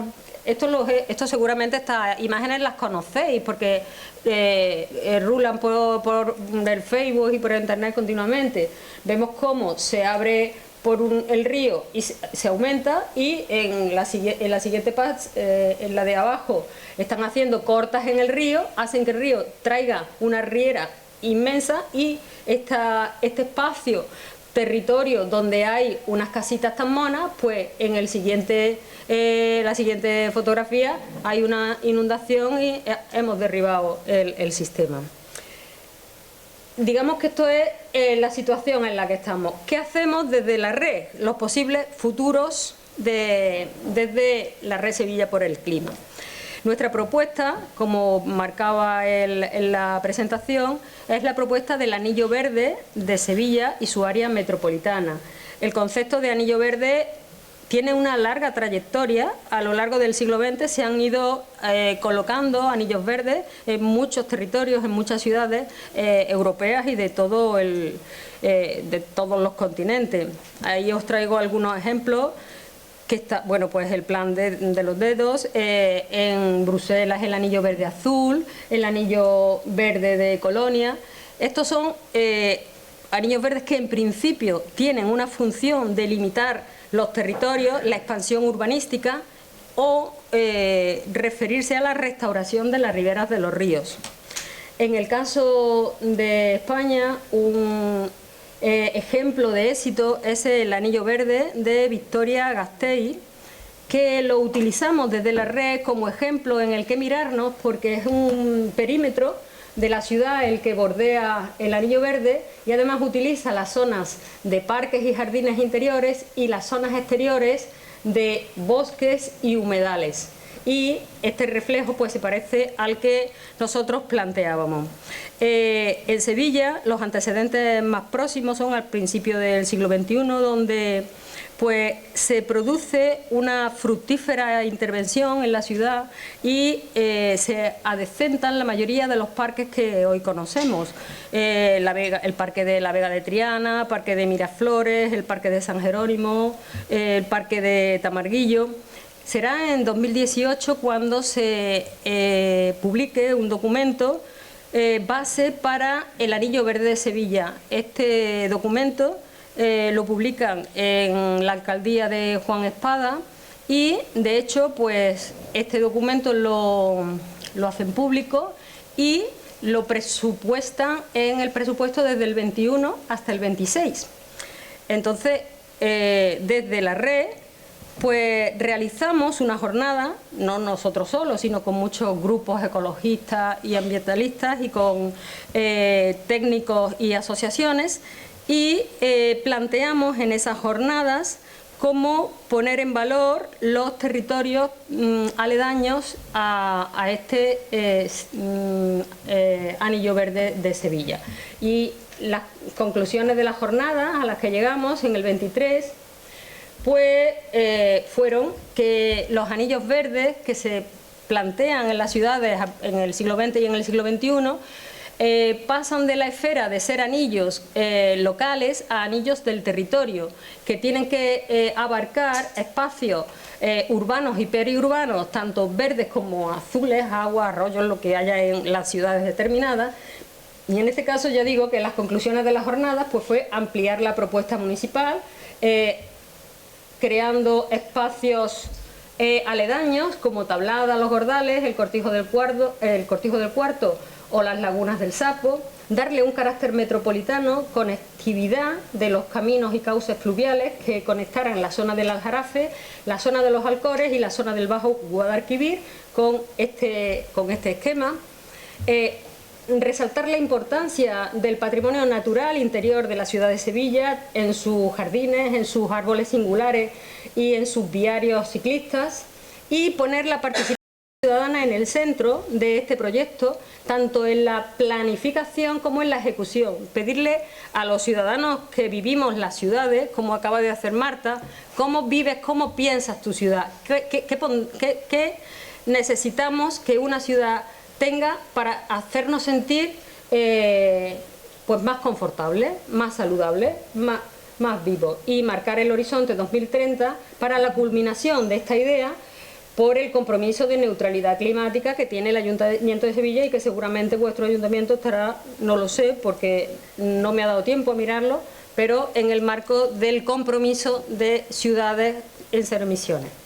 Lo que aparece ahí no es un carril bici, porque esto hicimos desde la red un proyecto, una vez que terminamos esas jornadas de 2023, pues la red se plantea un trabajo de campo.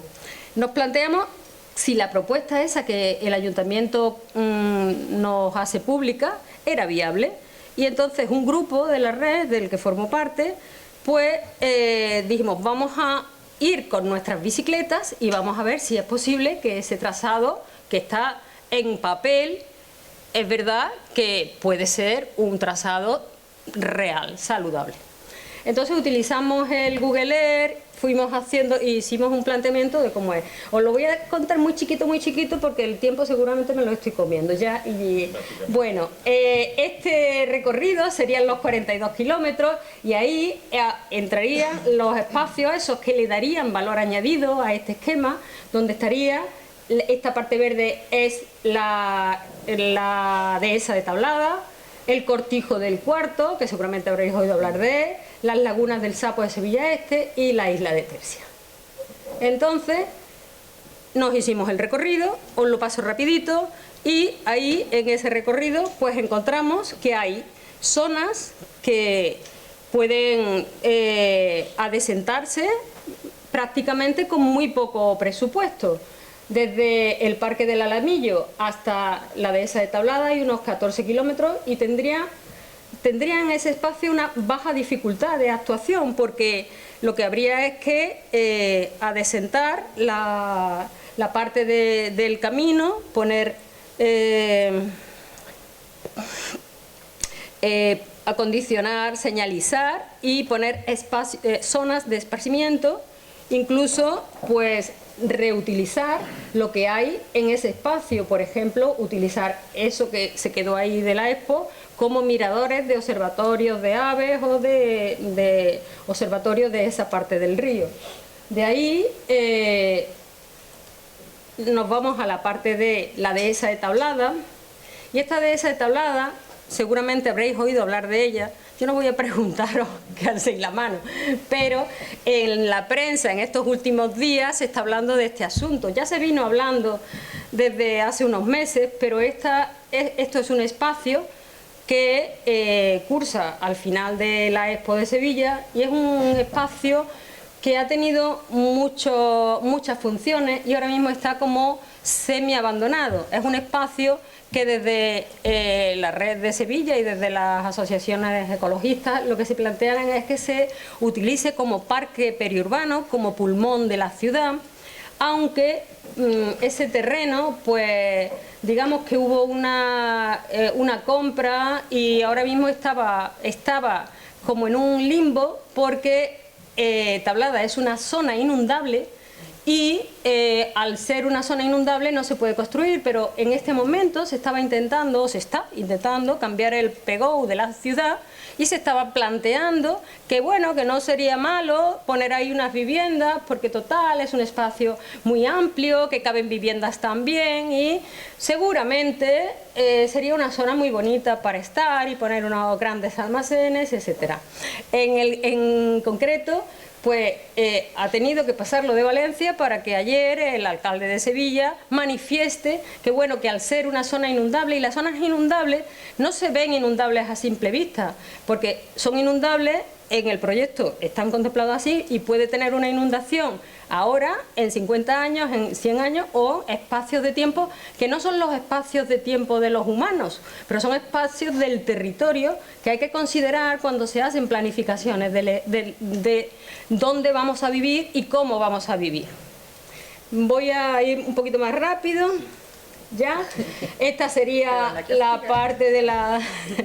Ya me he colado con el tiempo. Entonces, digamos que hicimos este recorrido, fuimos pasando por estos espacios, cómo retomar elementos que sí están ahí y que sería fácil, y otros espacios como los arroyos. En Sevilla hay el río Guadalquivir y el río Guadaira, que habéis visto que cae al final de la isla de Tablada, y hay el arroyo Ranillas y el arroyo de Tamarguillo. El arroyo de Ranillas en los años 70 se enlosó porque en ese momento era el modelo urbanístico que se estaba experimentando, entonces se enlosaban los arroyos y como veis ahí en esa imagen. En ese caso, en esta parte del anillo verde habría que desescombrar. De cualquier forma, también hay elementos como la zona del Cortijo del Cuarto, que ahora mismo pues está también siendo amenazada por el ladrillo, pues porque se van a construir 5.000 viviendas y también caería en ese espacio que en principio estaría en el proyecto de Anillo Verde de Sevilla y su área metropolitana. En mayo de este año hicimos una jornada en la que vino Marta y vinieron algunos cuantos, y en esas jornadas pues también con las conclusiones previas que os he comentado planteamos un plan de recuperación de los lindes fluviales, exigir al ayuntamiento que sin dilación se ponga a hacer el anillo verde que está proyectado, que en el presupuesto de 2024 tiene una partida de 200.000 euros y que, de hecho, no hace mucho, hará un mes, le preguntamos al alcalde qué va a hacer con esa partida, si va a iniciar ya el proyecto de anillo verde, dado que hay elementos que sería posible, por lo menos de manera simbólica, ejercer la decisión de decir, bueno, pues vamos a hacer este trabajo, que es un trabajo que no lo vamos a hacer en un ejercicio presupuestario, pero sí se podría plantear en fases. Fomentar la participación deliberativa ciudadana, en la que se planteen sugerencias desde qué hacer, cómo conectar los parques y permitir que los servicios ecosistémicos pues funcionen de una manera coordinada. Promover la movilidad sostenible, el uso de la bicicleta de manera intermodal, reduciendo la contaminación atmosférica. Entonces, bueno, ya termino. Os definía cuáles son las funciones de los anillos verdes. Ahí aparecen las funciones de los anillos verdes: proporcionar seguridad alimentaria, preservar la calidad del agua, dotar de espacios naturales para actividades recreativas y de ocio, y proteger la integridad ecológica. En este aparece nuestra propuesta de conectar el área periurbana, las zonas que acabo de señalar, Isla de Tercia, Gordales Tablada, Cortijo del Cuarto y El Sapo, con el mapa de los parques interiores de la ciudad de Sevilla, de manera que fuera una red interconectada de verde-azul, de elementos que mejoren la biodiversidad. Y me quedan dos transparencias: futuros posibles.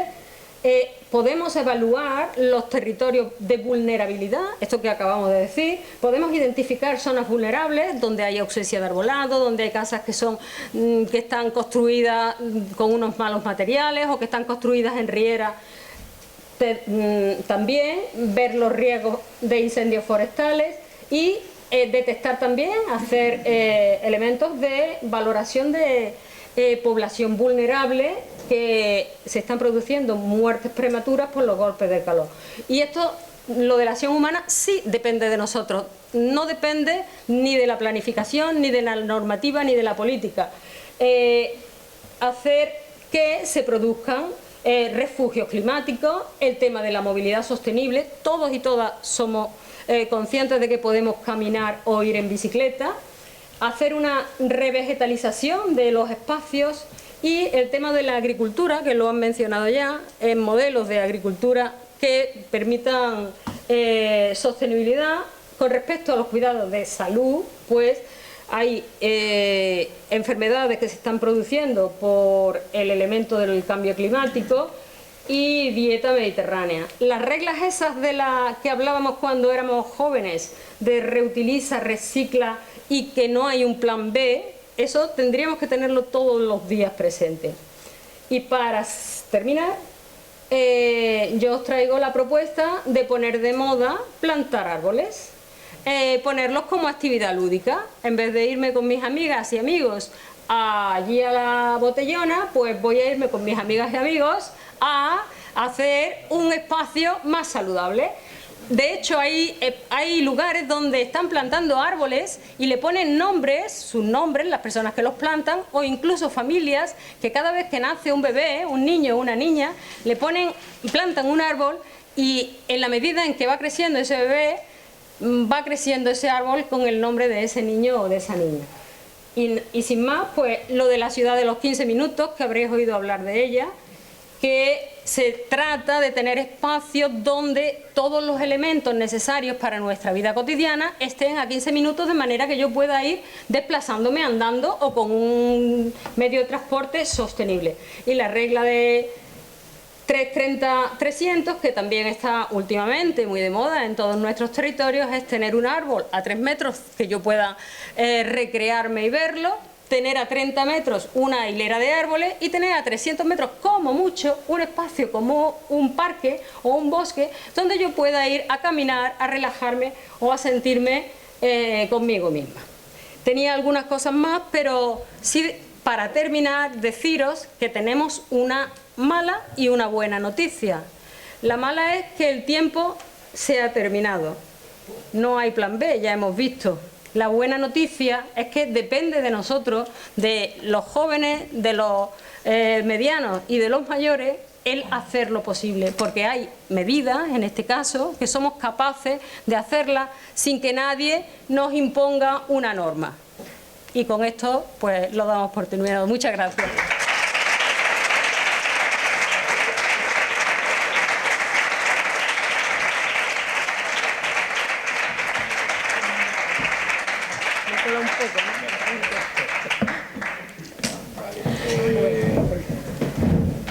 En vez de hacer un resumen, como el tiempo que tenemos es poco, no sé a qué hora nos tenemos que ir, vamos, dentro de una media hora como mucho, prefiero que en este caso, si hay alguien que tenga que hacer alguna pregunta, que quiera hacerle alguna pregunta o que quiera hacer alguna aclaración, lo que sí, por favor, os pido es brevedad en la exposición, brevedad en la pregunta y brevedad en la respuesta. Por favor. Así que, venga. Sí, yo lo que quería decir antes que nada es la situación tan grave que estamos, hay que ser conscientes. Lo de Valencia no tiene que ser un episodio que pase, nos tiene que ser conscientes de la gravedad. Estamos en noviembre, 7 de noviembre, uno que es viejo, recuerdo que en esta época hacía frío, hoy hace calor, la gente no se dan cuenta. Y quiero decir con esto que darle las gracias a Celín y a la Delegación de Medio Ambiente porque ha tenido la valentía de hacer esta jornada.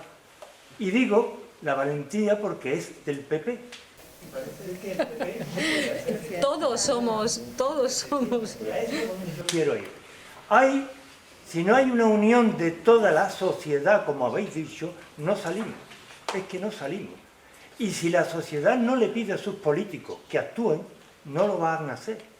El alcalde de Sevilla ha marcado 3 factores para hacer la ciudad habitable.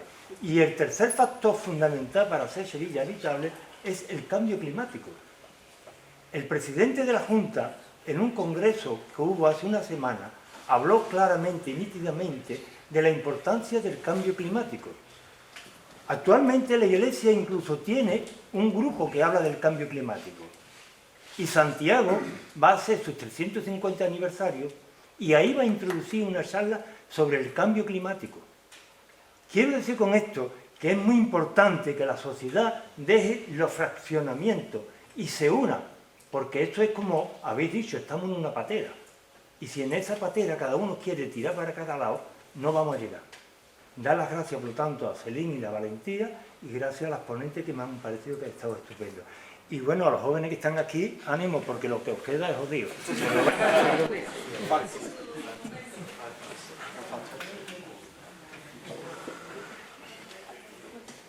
Yo quería hacer una reflexión en voz alta, porque detrás de...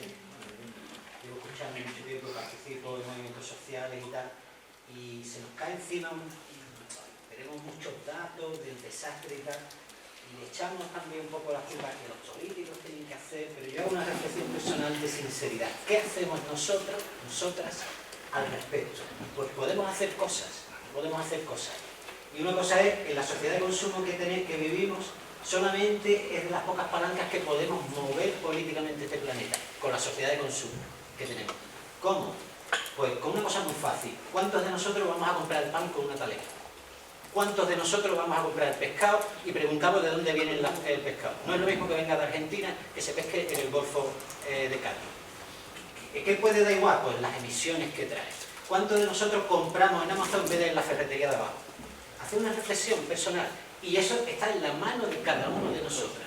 No tienen que hacer los políticos nada, es una decisión personal. ¿Qué pasa? Que cuesta trabajo, cuesta tiempo, y preguntarle a la pescadera de dónde viene esto, normalmente no lo va a saber. Hay que pedirle el ticket y decir, pues si viene de Argentina, yo no lo compro, pero no porque tenga nada en contra de los argentinos, sino porque tiene un barco de emisiones detrás, ¿vale? Entonces, nosotros podemos hacer cosas individualmente, no hay que echarle a que los políticos tienen que hacer, nos tienen que cambiar. Hay una palanca personal que mover, que es la personal, el compromiso personal. Eso por un lado. Por otro lado, ha salido una noticia recientemente sobre la restauración de la muralla de Utrera, que se va a restaurar, y bueno, pues entiendo que está muy bien que se restaure. Hay muchos métodos de restauración, bueno, yo trabajo en la arquitectura y tal, y hay unos más consensuados y otros menos. Entiendo que hay un estudio de impacto ambiental que se ha hecho, un estudio de patrimonio histórico, que no lo tengo en duda, pero habrá que tener en cuenta también los seres vivos que viven ahí dentro. Hay un tema que es una especie concreta, que no es singular de aquí, pertenece a la península ibérica muchísimo, y hay algunas que son residentes y otras vienen de África, son los cernícalos. Son especies protegidas que tienen anidaciones en la muralla de Utrera, que no es que la hayan escogido porque sea Utrera, sino porque le viene bien, nada más. Entonces, si no tenemos cuidado con la restauración de los paños de muralla de Utrera, donde están anidados los mechinales, los cernícalos, pues las ratas proliferarán las palomas, proliferarán las langostas. Entonces eso se llama entender la interdependencia entre los seres vivos, que tenemos que entenderla. No es en vano, yo restauro la muralla y no pasa nada. Pues sí puede pasar restaurarla de cualquier manera. Entonces entiendo que esa es una llamada de alguna manera, y hay población en Utrera que es consciente de esos nidos, dónde están, y se saben dónde están. Entonces estaremos pendientes de cómo se va a restaurar, y entiendo que de Medio Ambiente aquí, a la Gerencia de Urbanismo, a la Delegación de Urbanismo, tendrá una conectividad para ver y cuidar esa especie protegida, que además es delito dañarla, está penada por la ley. Eso es lo que quería decir. Yo quería hacer una reflexión también, ¿no?, con respecto al tema del negacionismo. En el día a día vemos que tenemos negacionistas alrededor, en el trabajo, en casa, en la familia, en los amigos, en todos lados. Entonces yo diría que a las asociaciones y a los que realmente llevan todo el tema, qué pedagogía harían para que estas personas de alguna manera se pudieran meter en el mismo tema, ¿no?, que estamos los demás. Entonces, es lo que veo, que hay una falta ahí, porque creo que es una cosa más profunda que las distintas cosas que ya sabemos que sí que hay que hacerlas. Pero en ese tema no se aborda, no lo sé por qué, no se aborda a través de las asociaciones y de la educación. Pero allí al fondo... Bueno, por primero presentarme, soy Salva, soy alumno del ciclo superior de enseñanza de animación sociodeportiva, y tenemos una asignatura que se llama sostenibilidad y damos por relacionado a esto, y nos llegan los papelitos, mira, vamos a una charla digna, o vamos, no sé qué. Total, que hemos venido y a algunos nos ha aparecido alguna duda, alguna pregunta, y digo, bueno, pues empiezo yo. Y mi pregunta es, ¿creéis que el cambio climático ha influenciado en la generación de la dana que recientemente azotó a Valencia? Bueno, directamente te lo ha dicho el del vídeo. No, la respuesta la tienes ahí. Sí, está claro. No hace falta... Sí, pero esa pregunta que lo hacen los jóvenes, perdón, me parece muy interesante porque los adultos lo tenemos asimilado, pero ellos están empezando. Y es una pregunta que me ha parecido muy valiente y muy buena. Sí. Muy bien.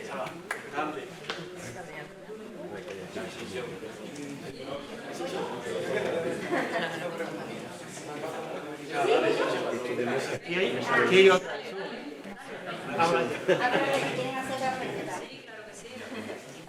Muy buenas tardes, mi nombre es Isabela Trujillo, también soy estudiante del Ciclo Superior de Enseñanza y Animación Sociodeportiva.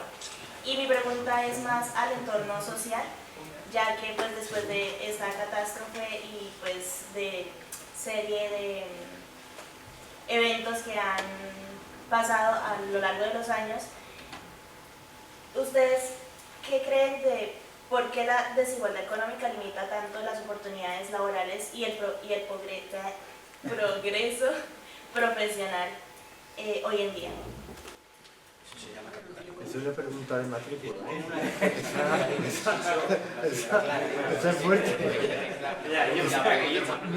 Venga, estamos recogiendo las preguntas y ahora vamos a contestar un poco a todos. ¿Había alguna más, no? Por allí. Pedro, dale. Sí. Allí dos. Venga. Sí. Sí, tú misma. Yo pertenezco a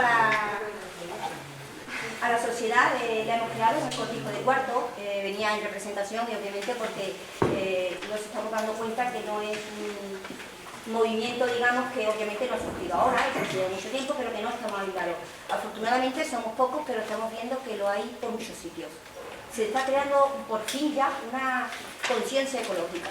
Es como si el ser humano de pronto hubiéramos despertado y nos hayamos dado cuenta de que hay una única salud en el planeta.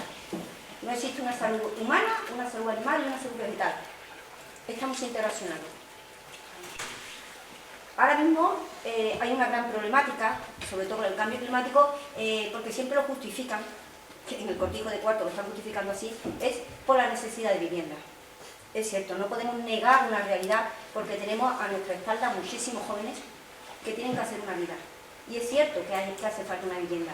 Pero también es cierto que en Sevilla se han permitido 23.000 viviendas turísticas nuevas.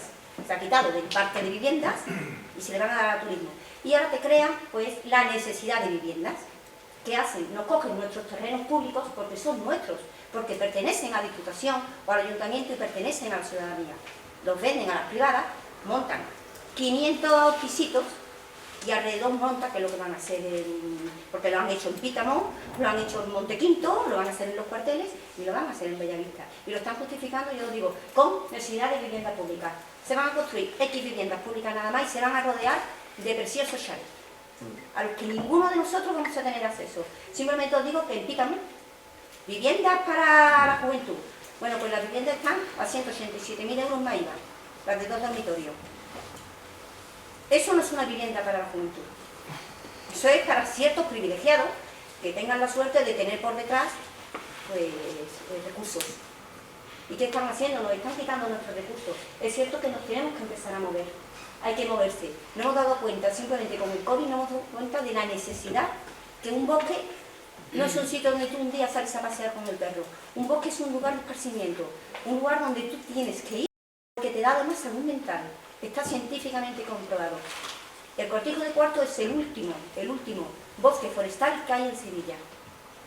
Allí hay árboles de 60, 70, 80, 100 años plantados, porque además allí se creaban viveros que se llevaban a muchos pueblos. Todo eso, yo simplemente para terminar os digo que con palmas altas, para hacer las fotitos de rigor, para el planteamiento de que en 2023 y se han suscrito muchísimos países, entre ellos España, ¿vale? Pues quitaron no sé cuántos olivos centenarios han quitado de aquí y han plantado cuatro hojas, pues son 4 hojas que además que las rodean los grandes expertos con tubos de plástico, por lo cual imaginaros lo que ha ocurrido en el verano. Pues allí lo que queda es un palo. Se han secado, claro. ¿No? Es decir, te plantan porque están obligados para la reforestación, pero realmente no hacen una reforestación, hacen un paripé de cara a las fotos. Eso es lo que hay que decir al alcalde, que no estamos dispuestos a que nuestra salud se venda, que ya no es un terreno, ya no es un árbol, que estamos hablando de salud, porque el ser humano necesitamos 3 cosas básicas. Necesitamos vivienda, correcto, pero necesitamos comer y necesitamos sobre todo respirar. El ser humano necesita respirar. No podemos respirar CO2, que es lo que estamos respirando en las ciudades. No podemos. Cada vez que quitamos un árbol, estamos provocando que haya sequías. Esas sequías afectan a la tierra. Y después viene una lluvia, la tierra no puede coger el agua. Valencia. Esto es lo que nos puede provocar. Así que realmente tenemos que movernos. Los jóvenes tenéis que moverlo, porque están en juego vuestro futuro, están vuestras viviendas. Pero es que no vais a tener una vivienda si no podéis respirar. Es así de simple. Venga, Pedro. Pedro, sí, a ver, La digo ahora, pero al hilo de lo que decía la compañera del Cortijo del Cuarto, decir que Sevilla, la población de Sevilla está decreciendo desde hace 15 o 20 años, es decir, que no aumenta la necesidad de más viviendas. Y en Sevilla hay censado 34.000 viviendas vacías, además de los pisos turísticos. Bueno, lo que quería yo comentar es que muchas veces, digamos, no se abordan temáticas de bienestar de la ciudad, de urbanización adecuada, porque se dice que económicamente el coste es alto. Y hace poco, en una entrevista que se ha hecho a un científico, hablaba del problema que ha habido ahora mismo en Valencia con todo el arroyo del Pollo y la inundación que, digamos, ha causado cientos de víctimas y va a costar rehabilitarla como varios miles de millones de euros. Había proyectos de arreglar ese desaguisado previamente, donde se trataba de reforestar el arroyo, de crear algunos meandros, de quitar algunas viviendas ofreciéndole otras y de crear pequeñas presas. El presupuesto de eso, que se hubiera quitado, lo que ha pasado era de 120 millones de euros. Luego es mentira el tema económico, en general es mentira, porque incluso la creación de ambientes agradables para la vida y respetuosos puede ser una generación de empleo y de trabajo, y nada más.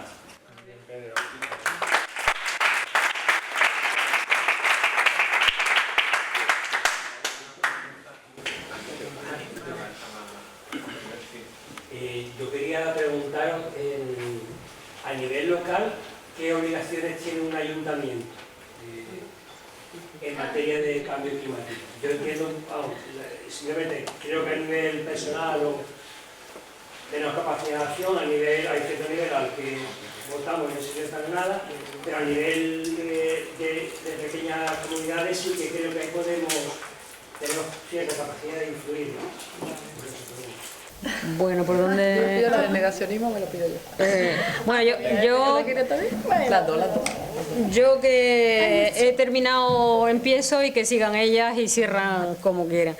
Realmente la situación, por ejemplo, lo que decía la chica que está estudiando el ciclo este de educación física, yo, una de mis tareas en mi vida ha sido ser profesora de educación física y entiendo cómo vosotros, que venís y decís, venimos del ciclo de educación física, os felicito porque estáis aquí y sois el grupo de jóvenes más mayoritario, está genial. O sea que os animo a que sigáis en esa línea.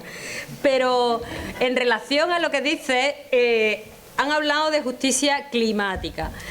El clima, como todo, es un elemento, pero los ciudadanos hay de primera, de segunda y de tercera. Los ciudadanos que viven en las rieras, que normalmente son lugares que se han ido utilizando de una manera alegal, pues se han ido creando construcciones que no tienen cimientos, los materiales son de mala calidad y esos elementos los han hecho pues a base de crear espacios que luego no se han rehabilitado de una manera adecuada. Una de las peticiones más elementales que desde la ciudadanía y desde la juventud tendríamos que hacer en nuestros municipios y en nuestras ciudades es el índice de vulnerabilidad que tiene ese territorio, analizar lo que es fácil. Porque nosotros desde una perspectiva de mapa sabemos que aquí, pues por aquí iba un arroyo y este arroyo a lo mejor lleva 20 años seco, pero ese arroyo, el agua, tiene memoria. Los que no tenemos memoria somos los humanos. Entonces ahí no vas a construir una casa. Y si hay casas construidas porque en el pasado no había normativa en este sentido, no se tenía esta visión o no pasaba lo que está pasando ahora, pues sí tenemos la suficiente capacidad para hacer esos análisis. Pero tenemos que exigirlos desde la ciudadanía, no te los van a hacer desde las gobernanzas, como dice Pedro. Es verdad que si tú haces un análisis es más fácil prevenir que ahora paliar. Eso no nos lo decían nuestros abuelos, pero es que esa regla es una regla natural. Tú prevés una situación, te pones a ello, la corriges, quitas esas viviendas y las pones en otro sitio que sea posible, y tú te estás ahorrando un montón de millones, tanto de cuestiones de urbanismo como de cuestiones de salud, de salubridad y de calidad de vida. Y no quiero decir mucho más para dejarlas hablar a ellas, pero el tema de la normativa, claro que hay una normativa a nivel europeo, a nivel nacional y a nivel local. En el MITECO, que es el Ministerio de Transición Energética, ahí hay una plataforma donde puedes ver todos los proyectos, planes, y desde, ya te digo, a nivel macro, comunidad autónoma y local. Y se ven las comunidades que tienen los proyectos y las que no lo tienen. Pero sí puedes consultar lo que tu ayuntamiento tiene que tener y saber que no lo tiene o que lo tiene. Y con esto... ¿Quieres darle tú y yo más tiempo sin hablar, corazón? Bueno, ya no me acuerdo cómo se habla. Yo tengo apuntada aquí varias cosas. Sobre la primera intervención, sobre el consumo responsable, estoy totalmente de acuerdo con lo que dice el compañero. Cada uno tenemos mucho que hacer y mucho que hacer en esto. El otro día discutía con una compañera que había dado también una charla de crecimiento en Barcelona. En su enfoque era totalmente diferente porque él es biólogo, catedrático en ecologismo, y él defendía que el consumo del ciudadano realmente solucionaría muy poco. Por eso me basa un poco hoy en el consumo hacia estos multimillonarios.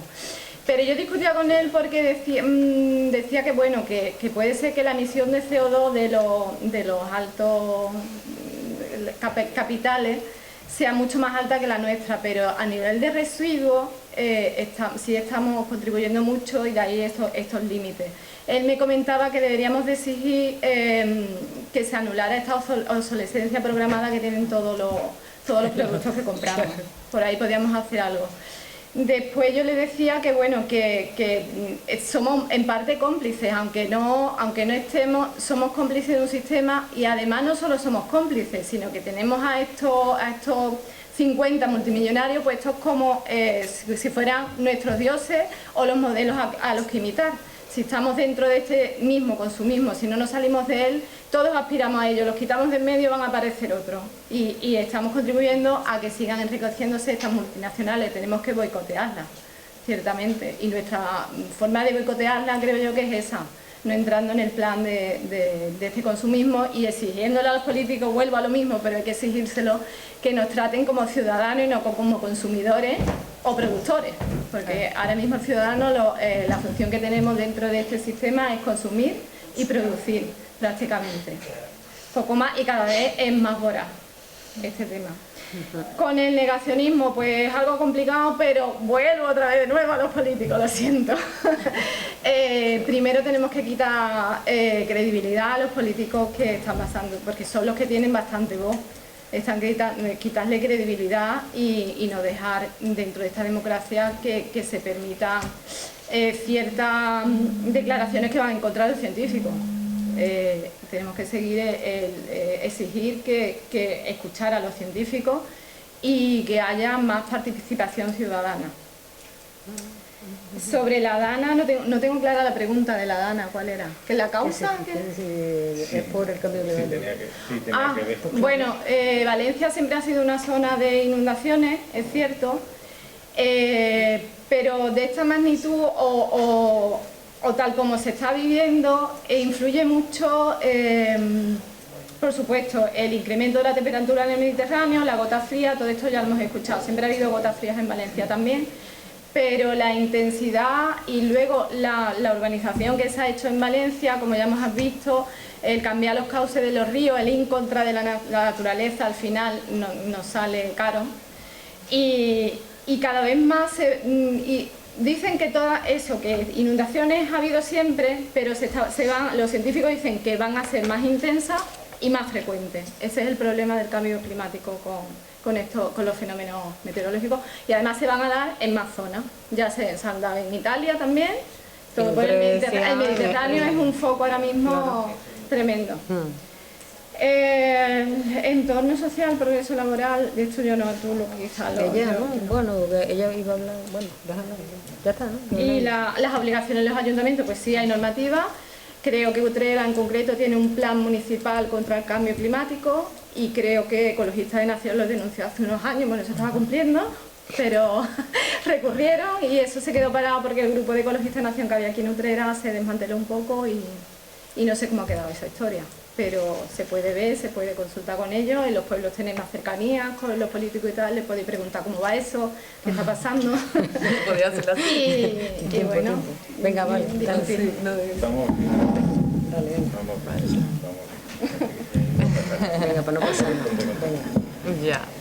Buah, además, con lo que comentabas de salir caro, ¿no? Y hablando de desigualdad económica y demás, lo que sí sale más caro que dicen que hay que invertir para la transición ecológica, que va a ser muy caro, no sé qué. Lo que sí es caro es seguir dejándonos, seguir business as usual, o sea, seguir como sin cambiar nada, y van a seguir ocurriendo estas catástrofes que no solo hay costes en vida, sino costes de economías totalmente hundidas y destrozadas. Entonces, bueno, eso para tenerlo en cuenta cuando dicen en plan, es que es muy caro, las cosas, no sé qué. Y sobre la pregunta del negacionismo me ha encantado porque voy a tener a lo mejor es controvertido, pero yo paso de perder mi tiempo haciendo pedagogía con negacionistas. ¿Por qué? Porque tienen información de sobra de científicos. O sea, yo que me voy a poner aquí a decirle, a ver, cariño, en plan, es que... No, qué calor. Sí, o sea, si tú quieres creer firmemente en el negacionismo climático, yo no creo que tenga la capacidad, ni muchas personas, de desmontar eso, porque está construido a base de muchísima desinformación, de mensajes de odio terrible, de que eso no me importa porque no me va a tocar, y me da pena realmente porque los mensajes del negacionismo normalmente vienen de personas y de corporaciones y de instituciones que no son negacionistas, son negocionistas. O sea, esas personas comenzaron negando, por ejemplo, las petroleras, negando la vinculación de los combustibles fósiles con el cambio climático, y decían, no, los combustibles fósiles que van a tener que ver. Luego se tuvieron que comer sus palabras cuando ya era demasiado evidente, estaba comprobado tan científicamente, y dijeron, bueno, pues no pasa nada porque el lavado verde, energía renovable. O Monsanto, no sé si conocéis, que lo que ahora hacen es comercializar semillas resistentes al cambio climático. Entonces lo que ha pasado es que las semillas ancestrales y las semillas de toda la vida de muchísimas comunidades campesinas que vivían de la agricultura, pues ya lo que tienen es una dependencia con estas semillas alteradas genéticamente que sí pueden surgir en estos territorios, pesticidas, fertilizantes, todo eso, o sea, es una maquinaria, ¿no?, que está cargándose de nuestro suelo fértil, contaminando en cuanto a tóxicos y demás, pero es un dinero que le entra a ciertas empresas, ¿no?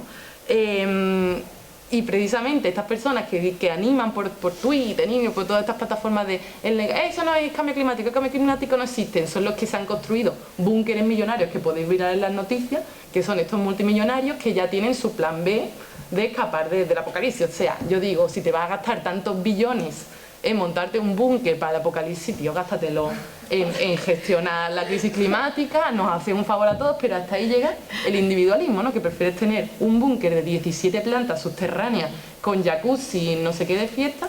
Entonces, pues ¿cuántas personas en el planeta Tierra se pueden permitir esta gestión del futuro colapso si esto sigue así? Pues estas personas. Entonces, yo no tengo tiempo para dedicarle a estos negacionistas, pero sí para venir aquí a hablar con ustedes, porque sí creo que hay muchísimo porcentaje de la ciudadanía que estamos a esto, ¿no?, de pasar de esa acción individual, que sí, pero que también es un poquito desmovilizadora en el sentido, o sea, no desmovilizadora, pero que también ha sido un mensaje que nos han metido mucho, que es el de la culpa, de no hacer suficiente como ciudadano, como ciudadana, podrías hacer más, tía, coge el autobús, bueno, pues a lo mejor tiene que haber mejores redes de eso, de movilidad sostenible.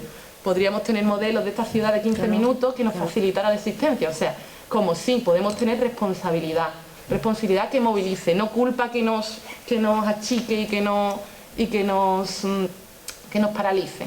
Entonces es esa combinación, ¿no?, de acción individual, pero de dar ese pasito a esa presión a los políticos, a demandar, a saber lo que queremos, a compartir lo que queremos, y por eso yo sí tengo tiempo, no para los negacionistas que se busquen la vida, tengo tiempo para venir aquí y decir vamos a hacer activismo juntas. Así que muchas gracias de verdad por haber venido. Gracias.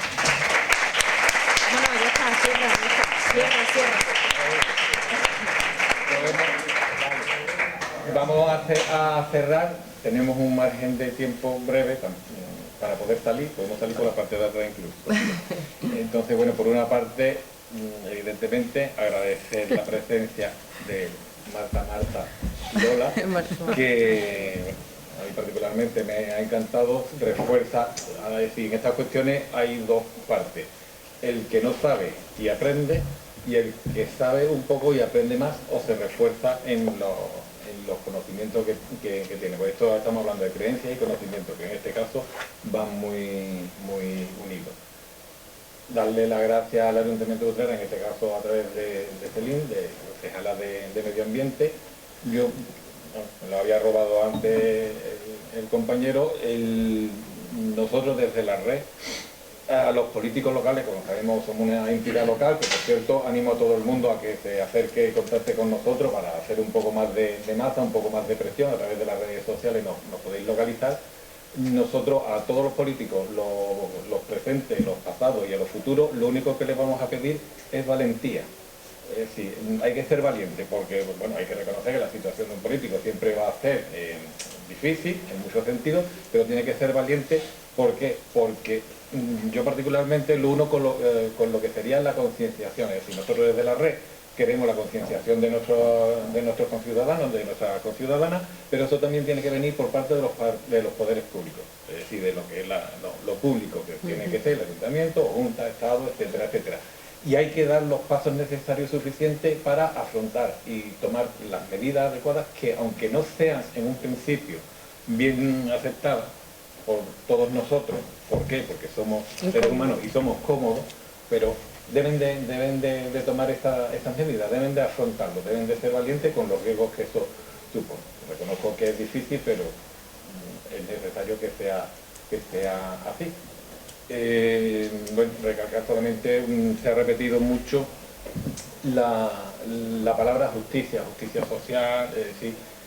Vamos a reconocer lo que todo el mundo sabemos, vivimos en un sistema capitalista, no es una cuestión política, es un hecho, y eso ¿qué es lo que significa? Que el ser humano está en el centro de todo, pero en el centro de todo precisamente como un ser de consumo. Vuelvo a decir lo mismo, y sobre todo a la juventud que está ahora mismo y a los que no son tan jóvenes, la necesidad de la concienciación. Una vez que se toma conciencia de dónde está, siempre hay posibilidad de actuar.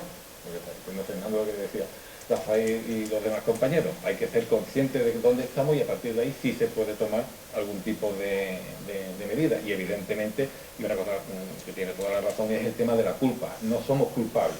Podemos ser responsables de nuestras acciones individuales, pero no somos culpables. ¿Por qué? Porque estamos precisamente completamente mediatizados, vivimos en un entorno que nos condiciona, no somos libres. O sea, olvidaros, la libertad en ese sentido no existe, ¿vale? Entonces estamos muy condicionados y precisamente la concienciación nuestra es la que creemos que puede permitir empujar a esos poderes, es decir, no solamente políticos, sino sociales, económicos, etcétera, etcétera, a modificar su forma de actuar.